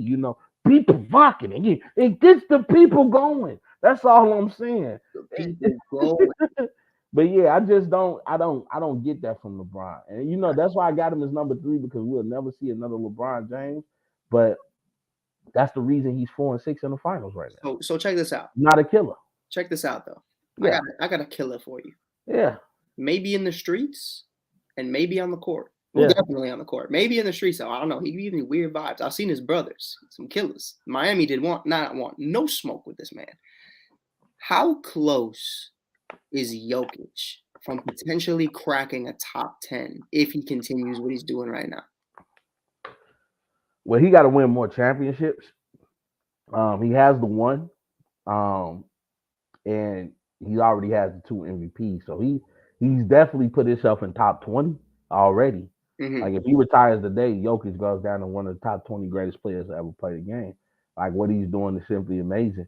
But if Jokic wins 2 more championships and 1 more MVP, yeah, you have to look at Jokic as one of those great centers. Somebody like Shaq, somebody like Kareem, somebody like Wilt. You know what I mean? And Somebody. who would you take off top 10 if you 3 MVPs or an MVP later and 2 more championships later? He ends up with 3 MVPs, 3 championships. The only center since Magic Johnson, technically, to facilitate the floor the way he does. We've only seen Magic do that, obviously, in the playoffs, but Jokic does it every single night, averaging it. You probably take off Larry Bird. It's white on white crime, but I rock with it. I'm with it. Or you remove it. To me, Bill Russell's always gonna have like a permanent 10 spot. Right. To me, just because of the reason I put Bill Russell at 10 because I don't see how people could justify putting him higher than that. Right. Like I mentioned, he had 8 Hall of Famers on his team, and the talent wasn't as great as it is or how it has gotten in recent years. Right. But Bill Russell had to go not only against, prejudice on the court, but prejudice off the court, living in Boston. And, he couldn't even go to the same diners as his teammates. And, without Coach Red Auerbach, you know what I'm saying? He wouldn't have been able to really be with his teammates on the court. Right. Probably would have separated them in locker rooms, you know what I'm saying? So, and then not only to then go through that, but then to become a coach of that team while you're still playing and win as a player and a coach was amazing. So I feel like Bill Russell will always have that permanent 10 position. And, if Jokic becomes who I think he's going to become, you probably have to take him and Larry Bird and Tim Duncan probably. I would say my guy I would have to take off is Tim Duncan. in favor of it. If we're talking multiple more championships, if we're talking another MVP, a back-to-back MVP as well, arguably one of the guys we talked about earlier, Larry Bird was the only guy to win 3 in a row. Jokic almost did it, and a lot of people still feel like he did. Whatever. We're not gonna do that debate all day with him and Embiid. Embiid earned one. I will give him that. I'm not going to sit here and act like Embiid didn't have a phenomenal season. The only thing he didn't have a great one was Game 7 against Boston. But man, let's move on to some of our favorite topics. Our last 2 topics of the night, Rob. Yeah. Let's get into it, man. Let's get sturdy, baby. Talking women's hoops. First, I want to give a congratulations and a shout out to the woman who won 11 prestigious awards in her freshman year. National Player of the Year. Tore her ACL last season in August, came back. She's back in blood. She's ready to get back after it. Paige Beckers is back. I'm excited about this, man. I mean, this is one of those names that is keeping UConn basketball afloat, Rob. If you watched her game, Caitlin Clark 2.0, I mean, those two were the faces of who were going to be drafted. And obviously Angel Reese has climbed into that name as well, Haley as well, and so many others. But what she is able to do right now, on top of looking at Dawn Staley and company, on top of looking at UConn, you're looking at LSU and Iowa. Man, I'm looking at a Final Four, Rob, that had, and mind you, there's always a wild card, baby. That's what's beautiful about college hoops. There's always a wild card. The Final Four looks amazing this year. I mean, from me personally, man, I saw Angel Reese get back, and I'm going to let you touch more on that because I know you love that game. Caitlin Clark with 44. 44. I mean, come on. She said, Rizzo, hold my beer. Here's enough for 44. 4 for 4, baby. But looking at it, man, Paige has entered the building. Yeah. This is one of those conversations that if you know hoops, you know hoops. Mm-hmm. No one talked about Paige all summer long. It was LSU. It was Caitlin Clark. Paige coming back with a chip on her shoulder. 11 awards, Rob. The Wooden Award, Player of the Year, AP Player of the Year, all of them. She is coming back, and I'm excited about it, man. So take me through how you feel about it all, how you feel about Angel Reese, LSU, and just everything else going on in women's hoops and college basketball. I think right now women's college basketball is in great hands. It was great to see LSU bounce back. I think they played Queens. You got to really see not just Angel Reese, but you got to see that whole squad finally starting to get rid of Flau'jae. Queen is dead, Rob. They killed him. Flau'jae got down on him. Angel Reese had the big double, 14 rebounds, 5 offensive rebounds, man. 28 points, was going crazy. I like that young lady they have, Haley Van Leith. She's a dog. National champion or Team USA champion. Yeah, she didn't have a real big game, but you could just tell her presence on the court, it means something. And the way that she's able to keep the ball moving around, I think that young lady has some game to her. And in the court, she's a Luka Doncic, Rob. To put she a dog. You can tell she's tough. Like she's not just gonna take no mess from people. And I like the way she plays. I told you, Coach Kim Mulkey was gonna get them young women right back. We knew. It was just a matter of when. You know what I mean? But as you mentioned, man, to see what Caitlin Clark is doing, I've never seen a woman like her before, like score in this capacity. Like she's dangerous. Like almost kind of like Steph Curry in a way. Like when she crosses half court, she's a threat. And she's not just shooting regular threes, ladies and gentlemen. Logo. This woman is shooting from the logo. This woman is a beast. Hey, shout out to my boy Ken. Hey, for sure. We know. I know you know. We gonna have to talk. Got to tell him to come on Welcome to Mars, man. We got to get it cracking. Hey, if you got the plug, don't hold the plug. Share the plug, cause we going places. In the words of hey, I know you know. Hey, in the words of Deion Sanders, man, what I've always been telling people, you better give me that. Yes, sir. And I do want to point out, I've heard from our guy Tim. Tim definitely said he was interested in coming on the show at some point. We know he's busy right now, Simeon, doing his thing, helping the youth, doing what we're doing. It's going to be a lot of fun to see what this season they're going to have. And hopefully sometime this winter, me and Rob are going to be able to sit down with him. But if you know Pooh, hey, give us put us on, my boy. Give him a call. See what's happening. Man, listen, the only reason I am still here on this earth today is because of a young Derrick Rose who gave every kid in Chicago the blueprint. I'm always hype him up because people don't realize, Rob. People talk about it. Oh, yeah, youngest MVP. I give no fuck about the MVP. What I care about, kid who made it back to the city, gave back to the city. People don't even know how many buildings he owns in Chicago. If you've ever read his book, I mean, it's a phenomenal book. It's a great read. I meant to send it to you too. I've still got to send it to you. Yeah. I got Kobe's book, so I'm into the definitely reading the do a little sloppy swap when you finish. Hey, we can do it, man. But, you're my brother, man. Was mine is yours, was yours is mine. But what I was saying was, he owns these buildings and he's giving back to the community, and he has all these ideas of how he's going to buy buildings and help people in the city. I mean, that's just I had to do a little plug right there because that man doing so much more than basketball. We appreciate that, brother. We truly do, man. And bro, that's love, man. Because man, for real, what I love about this, bro, is it's our people. Yeah. It's our friends, it's our family who taps in every single weekend. We're gonna grow a little fan base. It's gonna be a little some flat. Just a little some.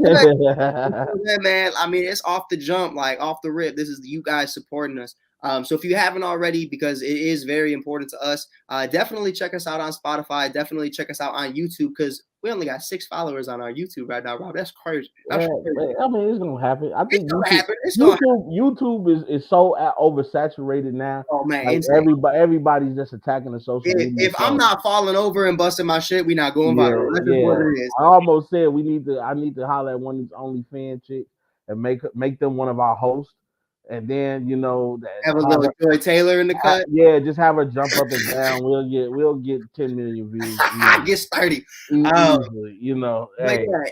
Again, you can check out Facebook too on Welcome. Yeah, like our Facebook page for sure. Gotta like it. We're at 169 followers.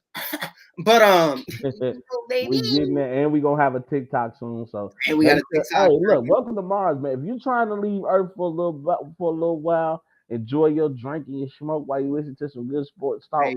This is what we here for. We here for y'all, and y'all come on the rocket ship, baby, because this is the future, baby. You know the word. Stick you with it. Hey, Hendrix. Hey, but now back on point though with women's basketball right now, man. Mm-hmm. I think women's basketball is in a great hand. Everybody wants to see what Iowa's gonna do. Everybody wants to see what LSU is gonna do, as you mentioned. Paige coming back for UConn, and then also South Carolina. We all know what Coach Don Staley is going to do and what she's capable of. She got some dogs over there. Killers. First round picks. I mean, and you know what's crazy, Rob? I'm going to say something, and I don't mean this. I want this to come out in the most respectful way possible. Yeah. Because she is recruiting amazing talent. Yeah. Amazing talent is cool. But she is developing. That's what it's about, development. I mean, she is absolutely what she does. I don't think it's talked about enough. It's absolutely crazy. It's crazy to me, man. Yeah. It's phenomenal. It's phenomenal, and I love every single minute of it because Dawn Staley. I would take Dawn Staley as the head coach of the Chicago Bulls today.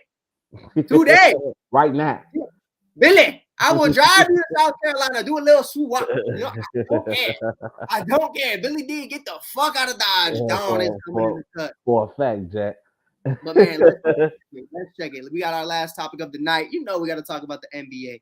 Because the other night, I was dying. I'm sorry. If you're tuned into the show, our shortest show yet, 40 minutes, Rob called me after. He said, hey, man, I'm just proud of you, brother. You a warrior. 40 minutes isn't bad. Man, fuck that shit, man. Let's talk some ball. Let's talk some balls, baby. Because I got a question. And I'm waiting all day. Rob's an asshole. Rob won't tell me his answer. No. He said they got to wait for the show. You got to wait for the show. So I got something for you. Rob, you ready for this? Let's talk. For all our listeners, man, here's what I called Rob. We posing the question. We're looking at the NBA standings today. The Philadelphia 76ers, without James Harden, are 7-1. Number 1, 5-0. 5-0, ladies and gentlemen. My little British accent. Ladies and gents. At home, which is absolutely crazy. 2-1 away, 7-1 overall. They are on a 7-game win streak. They lost. Yeah. Crazy. The Celtics are 6-2. Absolutely crazy. 3-0 at home, 3-2 away. Interesting. The Pacers are 6-3. Shout out to them. The Atlanta Hawks 5-3. Shout out to them. The Milwaukee Bucks are 5-3. Shout out to them. The Heat, the Knicks, the Magic, the Raptors, and the Nets are 6-10. And then the Hornets, the Cavs, and the Chicago Bulls, and blah blah blah blah. I'm shocked at the Cavs for real. Very disappointed in the Cavs. Shout out to the Orlando Magic because they make Rob Scott look good every single day. I told you, boy, don't sleep on the Magic. I'm telling you. The Wagner brothers. My boy Boncaro, the truth. Hey, look at my boy Ken. Hey, tell him, bro. I know this. You come to me for my knowledge. I know these things. But here's my question for the wise man of Rob Scott. Show him the background, Rob, of what? Huh? Of Rob's 2 cents, baby. Oh, yes, sir. But man, check it out. Check out Rob's 2 cents on Facebook and YouTube. Shameless plug. Mike on the Mike podcast. Shameless plug. Hey, check us out because we never stop. Hey, the Shy Kid on Instagram and TikTok. But whatever. But with that being said, man, I got a question because we talked about this all off season. You know, I still got the shoes right here. I said the second if they win a championship, I'm gonna show the shoes on the live. You know, I got the signed Damian Lillard's right here. Got them for you. If you want them, hit me up in the DM. Hey, the price is rising, baby. But it's not going too high, Rob, because the question of the night is: did Milwaukee potentially create a problem by trading for Damian Lillard? In a sense, they allowed True Holiday to get on the open market. Obviously, they didn't send him to Boston, but they knew by sending him to Portland he would go elsewhere. They already had Porzingis, they already had JT, Derek White, and JB. You bring in True Holiday. The Celtics look like a juggernaut, and the Milwaukee Bucks very early on are having issues finding their footing and who they want to be as an identity. I said it the second it happened. You and I were on a live together when it went down. I said True Holiday is the X factor of the Milwaukee Bucks and will get Giannis a championship, and that is exactly what happened. And his presence has been missed. Do you think acquiring Dame and losing True is going to be the Achilles heel because of the simple fact that Boston got better overall than I think Milwaukee did? How do you not even just Boston. I mean, everybody got better. Who saw this coming? The development of Tyrese Maxey, a guy who was averaging just 20 points a year ago and now is almost at 26 points. I know it's only 8 games in the season, but the man just came out firing. So who saw that coming? And my boy Ken definitely agrees with you that they lost a huge piece defensively. I will say this, and I told you to wait on to the show. I gotta hear it. I blame partially Milwaukee losing Drew, you know what I'm saying, to the Celtics, and why the Bucks have kind of been on the decline. But I also partly blame Giannis because Giannis has not added anything to his game. He has no bag. As great as Giannis is, Giannis is probably one of the greatest players I've seen with the least tricks in his bag. Man. And that's saying something. Would you all right, Giannis or Jokic? Jokic. No, Jokic got way more tricks than Giannis. Because Jokic can actually bang in the post. Jokic can bring you out to the paint. Jokic controls the ball from the top of the key. Jokic can get 10 dimes and just stand at the 3-point line. Okay. Because he knows how to navigate his team. Like, he knows how to demand. He knows court presence. He knows where everybody's supposed to be at every time. You notice why it's kind of been looking funky with Giannis and Dame? And that's because if Dame is not hitting threes and they build this wall up against Giannis, Giannis can't do much. He doesn't have a 17-foot in his bag. And he pulls out the fadeaway every once in a while, but it's not something we've seen consistently. I blame Giannis for not adding to his bag because even if Drew was going to still be there in Milwaukee, their defense will be a whole lot better. See, what happens when you lose defense, you bring in somebody like Dame to say, okay, Dame means this much more offensively than what Drew means defensively. Right. And Dame does. But when you don't have that mesh where these guys can score that many buckets, it starts to look bad. It Right. starts to look bad because if you can't score and you can't stop people, that's a problem. So here's the question, right? Yeah. Let's say Milwaukee figures it out. Say Mhm. Boston stays healthy and they continue doing what they're doing. Tick for tack 7-game series. Does True put them over the edge still, even with Damian Lillard in Milwaukee? Do you I think think that is Drew going to puts be Boston over the edge. right? It I has to think be. Drew puts Boston over the edge. And not to mention, if Porzingis is healthy Yep. around that time, and Derek White, who to me, Okay. when Boston went on that little losing streak, it kind of showed that Derek White might be the X factor for this team Mm-hmm. because Derek White also is a two-way player that can, get things done defensively. And a lot of people, which I'm starting to learn now, he has underrated point guard skills. He Yep. can facilitate the ball very well and get guys in position. I think that was one of the things that Boston has been missing. And Derek White is now able to shine without Marcus Smart there and having to give him his touches because Drew Holiday is not a high maintenance type of player. He doesn't need the ball. Drew Holiday just wants to win. And I think Drew Holiday, with that, the way he plays on both sides of the ball, he makes Boston very, very scary, especially on the perimeter. Now we got a few more topics of NBA. I'm excited about this one because it involves our Chicago Bulls. I agree, my boy. I'm excited about this one, Rob, because I think you're gonna have a lot of things to say about it. And we all know I need Rob's 2 cents in my life. But man, I'm doing some thinking. I'm sitting here. I'm thinking about Mark Eversley, the general manager of the Chicago Bulls. Yeah. I'm thinking about Arturis, the president of operations. They've been here since 2020, having a number 4 overall pick, bringing in Vooch at the All-Star deadline, at the trade deadline during the All-Star break. Vooch was obviously an All-Star that year. You're doing a lot, but you're giving me a little. This is now 3 years later, Rob. Obviously, the Lonzo Ball thing, you can say whatever you want about it. It was a failed experiment. It was. But here's my question for you. The biggest failure of the Chicago Bulls tenured under Arturis and Mark, I want to pose this to you. Billy Donovan, the last week, has Patrick Williams coming off the bench. Mm-hmm. Patrick Williams is flourishing. 10 points isn't flourishing, but when you started the year with 3 0-point games, it's fucking flourishing. You know what I mean? It is what it is. But with that being said, man, Patrick Williams went on record and saying it's super easy to play with the second unit. Yeah. It feels great to be a part of this second unit. And he's saying how much easier it is practically, that it's better. And I understand that to a T because you have so many scorers like DeMar and Zach with the first unit. But here's what I want to pitch to you. Do you have to look at the Bulls from what they've been able to do? Because bringing in DeMar, bringing in Caruso, bringing in Lonzo, Vooch, Drummond, Torrey Craig, great moves. You cannot draft to save your life. You took a player who in his freshman year, Rob, his freshman year, did not start a single game, Rob. Counted 0. In 29 games, he came off the bench in all of them. Yeah. You drafted him number 4 overall. There's Halliburton. There's Maxey. There's James Wiseman. There's LaMelo Ball. There's Anthony Edwards in this draft. Obviously, you couldn't acquire all of them, but there were a lot of those guys like Halliburton and Maxey that were still available. Obi Toppin, Denny Avdija.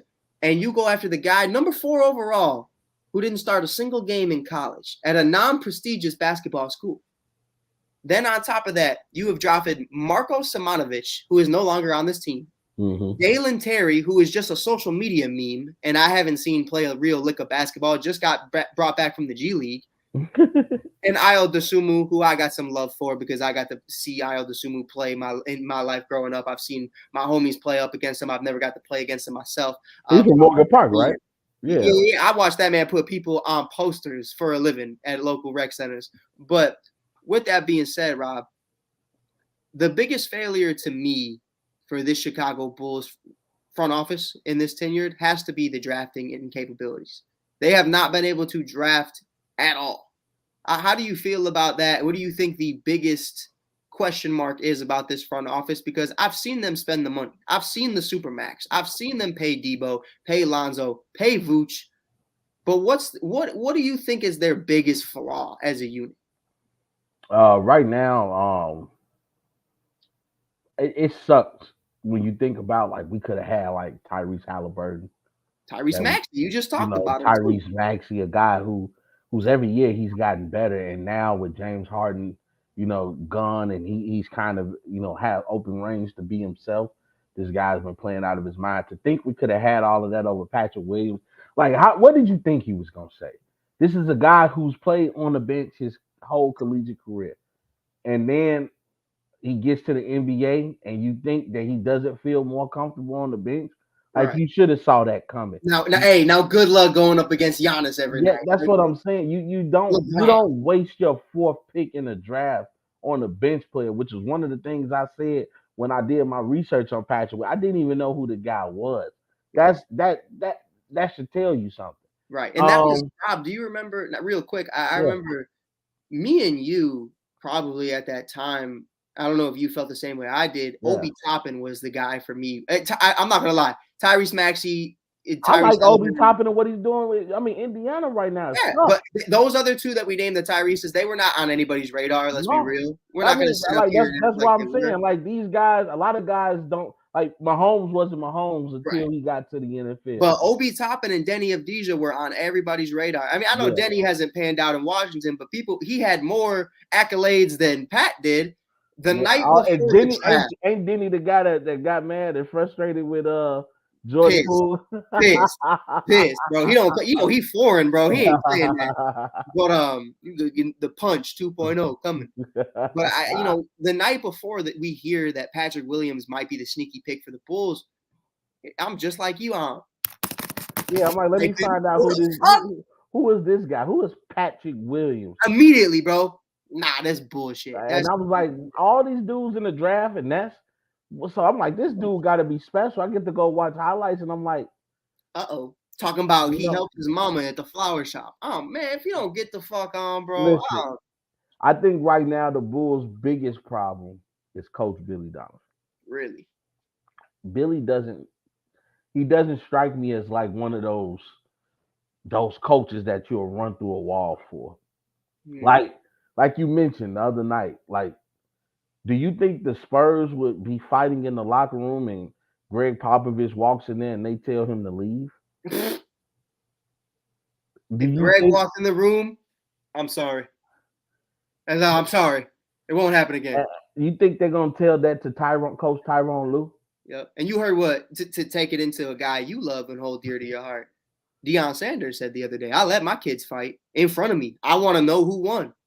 And because I want to know who got that dog in them. Mm-hmm. And Billy, hey guys, you need me to leave? I do. That's what I'm saying. Like, like you got to get control of your team. That's one I want to touch on this subject maybe next week.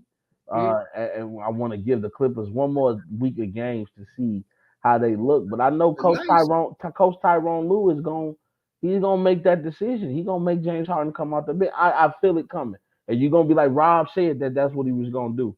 Because that's what great coaches do. They evaluate and then they start to make decisions based off what their roster needs. And the reason I say Coach Billy Donovan, because he can't control who they draft. But it shouldn't have took you a year and some change to realize Patrick Williams should be coming off the bench. Right. It shouldn't have took you that long. How many times, Mike, have you said, why is Drummond not getting ticked? How many times have you said, why is so-and-so not getting ticked? Yep, why is this guy not getting ticked? Why? What is it about Pat? What does he got on guys? Well, here's my thing, right? Here's what I'm gonna ask you. Yeah. Is him putting Patrick in that spot only because he was drafted number 4 overall and the front office is forcing him to? I can't say that because the front office, they're gonna listen to the coach and the scouts because you're dealing with these guys every day. You see their production every day, whether it's in practice, whether it's on games. Sometimes you just gotta put your pride to the side. And I'm like, if Greg Popovich, he goes to the president of basketball operations and says, "Hey, or Coach Tyrone Lue, and say, hey, I know James Harden is making this amount of money. I gave him a chance. This is not gonna work with him being in this starting lineup. You Yup. don't think they're gonna listen? Yup. I agree. I That's agree. all I'm saying. So 100%. hey, until the Bulls get rid of this guy, and unfortunately they're gonna have to blow this thing up and rebuild, man. But I'm excited for the Bulls' future. Yup. I 100%. know that this is a market that we can capitalize on. People want to come to Chicago. People, it's definitely not one of the worst places to live in the world. And So and that for me was everything, Rob, because I did question that. yeah, I did under Gar Forman and John Paxson, under Garpax, we did not see LeBron, D Wade, Bosh, or Melo, or I mean, any of we those. could have had Kobe. But even Kobe, a lot of those guys have been vocal about. LeBron said it, Kobe said, not Kobe, but D Wade said it. Listen, we just didn't think the front office was ready to win with Gar Mhm. Forman and John Paxson. The second they left, DeMar DeRozan, Lonzo Ball, Nikola Vucevic, Alex Caruso. Hey, man, whoa, people are, whoa. It's got hot at the club. It got hot at the Yeah. crib. Out of nowhere, bro, we got some tick. And that was really what it was, man. It's like, when you get a phone call from your boy, hey, man, come slide through. All right, man, who going to be there? Just me, Sean, John. Is he in that motherfucker? But that's really what it is. You know what I mean? That's really what it is at the end of the day. You ain't gonna go there if you know someone you know Rockwood's gonna be there and someone who's important to that organization. But you talk about rebuilds. I got 2 more topics for us, Rob. Then we're out of here. I We promise. got 2 more. They're all NBA though. Real quick. Hey, rebuilds. Mm-hmm. Rob, take me through how you feel about this right here. Zion Williamson obviously signs an extension with the New Orleans Pelicans. CJ McCollum is injured. Brandon Ingram has not turned into, I think, who a lot of people expected him to be. Valanciunas is just Do you think in the near future you're going to see a guy like Zion on the move? Yeah. He's not gonna want to stay there with that. I'll tell you right now, Zion he's big time, and if he's able to get through this season healthy, because right now I think Zion only missed games due to the birth of his child, or his child is getting ready to be born. So he's actually probably been the most healthy Pelican on the court this year thus far. Mm-hmm. PJ just missed a game. Brandon Ingram has missed 2 games. CJ just punctured his lung or something, did he? Yeah. So if like Zion is able to show that he can withstand an NBA season and the wears and tears and at least play 60 something games, I think his stock raises through the roof. And then you're gonna have teams like New York, teams like maybe LA, both LA teams. He's gonna be in the names of some of the most of the major markets out here trying to get him. And I don't know if New Orleans will be able to persuade him to stay there with the Pelicans. But I'll tell you right now though, I like the Pelicans rebuild, and I think if CJ and Bi and Zion able to get it together. Remember, they haven't played with Jose Alvarez as of yet. Mm-hmm. They got some good young talent over there, man. I'm They got some telling you, young dogs. New Orleans might be one of the scarier teams in the NBA this year if they can stay. And that's just a caveat for most teams, right? It's health because it's a lot of fragile, injury-prone guys on teams. You look at AD, you look at now the Pelicans, and you don't know who's going to be hurt on this team. It's a lot of fragile. Mm-hmm. Miami's always going through injuries. Man, give me that Tyler line, Rob. Tyler Give me that Tyler line. Tyler Hero is out now, so it's like after he was having an incredible early season. Man, you know why I love working with the greatest, Rob Scott, Kobe and Shaq duo, man. And it's Hey, that's interchangeable. what we Sometimes do. he's Kobe, sometimes I'm Shaq, Yes, sometimes he's Lord. Shaq, sometimes I'm Kobe. But right now, man, he's Kobe. He just threw me the lob. I'm a dunk it. He's talking about guys who have had some of the more impressive seasons. 8-1 are the Denver Nuggets. Yes, Lord. Number 1 in the Western Conference. Shout out to Jokic for selling me on my parlay I made that night when we were on the show last week. But Rob, I got something for you right now. Because I had our brothers at the ASAP Network talking down on my name when I said this was going to be one of the biggest moves of the trade deadline last year. Yeah. Number 2 in the Western Conference right now, the 7-2 Dallas Mavericks. Rob Scott, Ooh. Kyrie Irving has completely rebranded himself. There have been zero issues thus far. He has extended his deal with Mark Cuban and the Dallas Mavericks. He is here long term. He is ready to win. Now they have lost Christian Wood. They have brought in Grant Williams, who I watched get his face slammed in by Giannis last year, or it was Joel Embiid. I forgot who it was, but that shit sucked. But they're adding some decent pieces, man. Seth Curry is still a part of this organization. You're seeing guys right now. I think Seth Curry is still a part of that, or maybe he's Yeah, not. Seth is there. I had to make sure. I didn't know if he was in Brooklyn or not. Seth is there with I had to Dallas. make sure. I had to make sure. Yeah. Seth is not like Steph. Steph is on the move every year. I will tell you that, ladies and gentlemen. But man, Rob, I want to hear it from you because a man who was very critical on Kyrie Irving, rightfully so, Yeah. had his issues here and there. Boston, Yeah. Cleveland, Brooklyn, everywhere else, Yeah. social media, everywhere. Talk to me about what's been able to work for them, in your opinion, and longevity. What you think the end goal could potentially be this season with Luka Doncic having an MVP season and Kyrie Irving having all the experience in the world, a guy who just a few years ago was one of the faces of basketball. Yeah, for sure.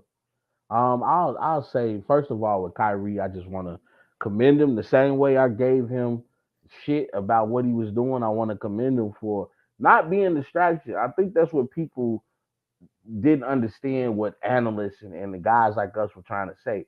It wasn't the fact that that Kyrie believed in what he believed in or didn't want to take the vaccine or what I'm saying is don't be a distraction. If you're gonna if not take the vaccine, just disappear until things die down. Don't Right. try to start the revolutionary because you want things to go your way because now you become a distraction. You coming into stadiums with sage and things like that. So you were being a distraction, and I stand on what I said. At that time, you Mm-hmm. wasn't standing on business. Now you're standing on business. You probably have all type of beliefs of what you believe in. But what you're saying is, I'll tell y'all that on my time. Right now, I'm on Dallas time, and what I'm concerned about is me and Luca meshing and becoming the greatest that we can be. And that's exactly what they're doing right now. You can tell he's not playing with an ego. I think he's learned this lesson for playing with LeBron. He's not playing with an ego with Luke. I think he understands, Luca, this is your team. When it's fourth quarter time, it's third quarter time, when it's money time, you're gonna most more than likely have the ball in your hand. But Mm-hmm. Luca is like, but I understand who you are. And if I see you open, I'm gonna find you, I'm gonna look for you. I think Dallas has a great young squad. Still got Tim Hardaway Jr. They got that Josh kid. I forgot Yep. his name. Grant. Yeah, he's a dog. You got Derek Lively, the young up and coming center with all this energy and out there blocking shots. Still got the White Powell, Maxi Kleber, Seth Curry. You still got veterans on this team to go along with a host of new guys. And then now you got Luca, who I think right now is also playing MVP basketball. And we saw the ass whooping he just gave to the Clippers. I think Dallas right now looking for real. They, they got some nice assets on this team, and not to mention Mark Cuban is one of the greatest owners Mm-hmm. in professional sports, not just the NBA, in professional sports. And you can tell that he treats his guys well. Him and Kyrie gets along very good. You know how him and Luca gets along. I just think that this team is primed and ready to make a run, man. And I'm excited for this Dallas Mavericks team. And I think, on top of that, too, I know I mentioned him a little bit earlier, but the X factor to me, somebody who's having a career year right now, shooting 52.8% from the field and a career high 12 and a half points per game in Yeah, 29 minutes is yeah, Grant Williams. I mean, a yeah, guy who was just a role player with the Boston Celtics is kind of, I know 12 points isn't all that, but it is going to come down to it at the end of the day. yeah. One Oh, short Josh Green, that's that kid Josh name. Green is a bucket, an He's a absolute bucket. he's a dog. But Rob, so our last little hurrah on Dallas before we head out of here. Yeah, All of this is fine and good, yeah, but when it comes to showtime, playoffs, the lights are the brightest. yeah. Luka Doncic, Kyrie Irving, Grant Williams, Powell, and company. What are the realistic chances of a possible Western Conference Finals, a potential Finals appearance? Like, what needs to happen in order for this team to go from here to there? I think they can make the finals. I mean, they were in the Western Conference Finals before. Remember that year that Golden Against State won and yeah, Golden State beat them in the. Remember, I was one of the only people to say I got the Mavericks beating the Clippers, and everybody was like, I don't see that happening, and they spanked the Clippers. we'll say though, Kawhi goes down. Hey, you play with who's out there, I got best and ability, nobody best ability. I won't play that game. and nobody could stop Luka, whether Kawhi was there or not. Right. Nobody could stop Luka, It was that's gonna be my thing. PG. I've seen these guys. That was what was disappointing about last year is the fact that you guys come off making the Western Conference Finals and then you don't even make the playoffs. Right. But they were going through some things. Kyrie had got there, I believe, like on second half of the season, and then almost tail end of the season. Right. And they had to make some adjustments and make some things happen. And I think this year you can tell that these guys have been in the gym together. They learned each other's tendencies. And what's been surprising is you say what you want about Luka's defense. He ain't you ain't just going, No. you ain't just walking past Luka. No.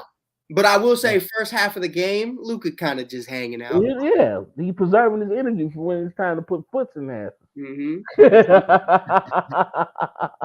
Oh man, but man, today was a good day. I feel like we had a good productive show today. It was a lot longer than 40 minutes. God damn it! Hey, I think I had a good productive day today. Anyway, I got up. Me and the wife made a promise to each other. Haven't been able to do it for the past other couple of weekends, being down and out with shit. But got some good cleaning done today. Walking the house, it smells all lemony and stuff. When you got a clean area, you feel good. So I feel good today, and man, what a great show. I mean, great comments, great engagement. I'm just proud to be doing this show with you, brother. I told you we got magic in a bottle, baby, and y'all about to see us take off. Man, if you weren't with us before, don't fuck with us after. That's all I'm saying. That's all I'm saying. That's all I'm saying. Don't call Rob. All I was asking for was a damn like. You couldn't even give me that. You're crazy. You better Bro. get away from follow me, the YouTube channel. But man, bro, it was an absolute blessing. I hope y'all have an amazing. We both hope y'all have an amazing weekend. For sure. Stay safe. Stay beautiful. Stay lovely. Make sure you follow and Welcome to Mars on YouTube, Facebook, and on Spotify, because we don't mess with Apple. No, I'm playing. It's on Apple Podcasts too. You can check it out over there. Google Podcasts, Anchor, whatever you want to check it out on. We are in there like swimwear, baby. You heard? So we are going to be back next Wednesday talking more NBA, strictly more NBA. Today was more of a lean back day. Not a lot really went on in the NBA this week. Well, you know what? I want to give a shout out to the in-season tournament. Please do. The in-season tournament. I was a little skeptical about the tournament, honestly. And these guys have been playing their asses off. We've been watching some playoff-like games coming down to the wire, guys taking things seriously. I'm excited to see how this tournament plays out, because I believe for a lot of these teams that don't have a fighting chance in the playoffs, to them this is their finals. Like, I mean, and we're starting to see these young teams start to come up. Teams like Orlando, teams like Indiana, teams that you didn't. Houston had a huge win, and those guys are playing. And I'm starting to see Anthony Edwards come out of his shell more and more. I'm excited to see what this kid can do. So we're already in a very early season, and it's only gonna do nothing but get better. And as the season get better, we get better, y'all. You know what I'm saying? They say if you look good, you feel good. And when you feel good, you play good. And when you play good, they play good. You heard me? Got robbed. That's a Coach Prime special. You gonna have to run this episode back and write down every bar you had. I mean, come on, talk to him. Hey, I ain't doing nothing but spitting Mars bars. So we want y'all to come back and visit often, because sometimes you gotta leave Earth. No, you always got a spot with us here on Mars, baby. Man, it's always out of this world every single time we on the mic. It's been a blessing, man. We appreciate everybody who tuned in today. Make sure you share this out, hit that like button, and make sure, by the way, we got a video coming up on the Facebook. I got to know who won the Mars draft. Year one. We're going to do this once a year. Year one. We got Mike and Rob. We got two great teams. We're going to have that video coming up immediately after this, so definitely stay tuned for it. Appreciate you guys for listening. We'll check you guys out next Wednesday at 7 p.m. Peace.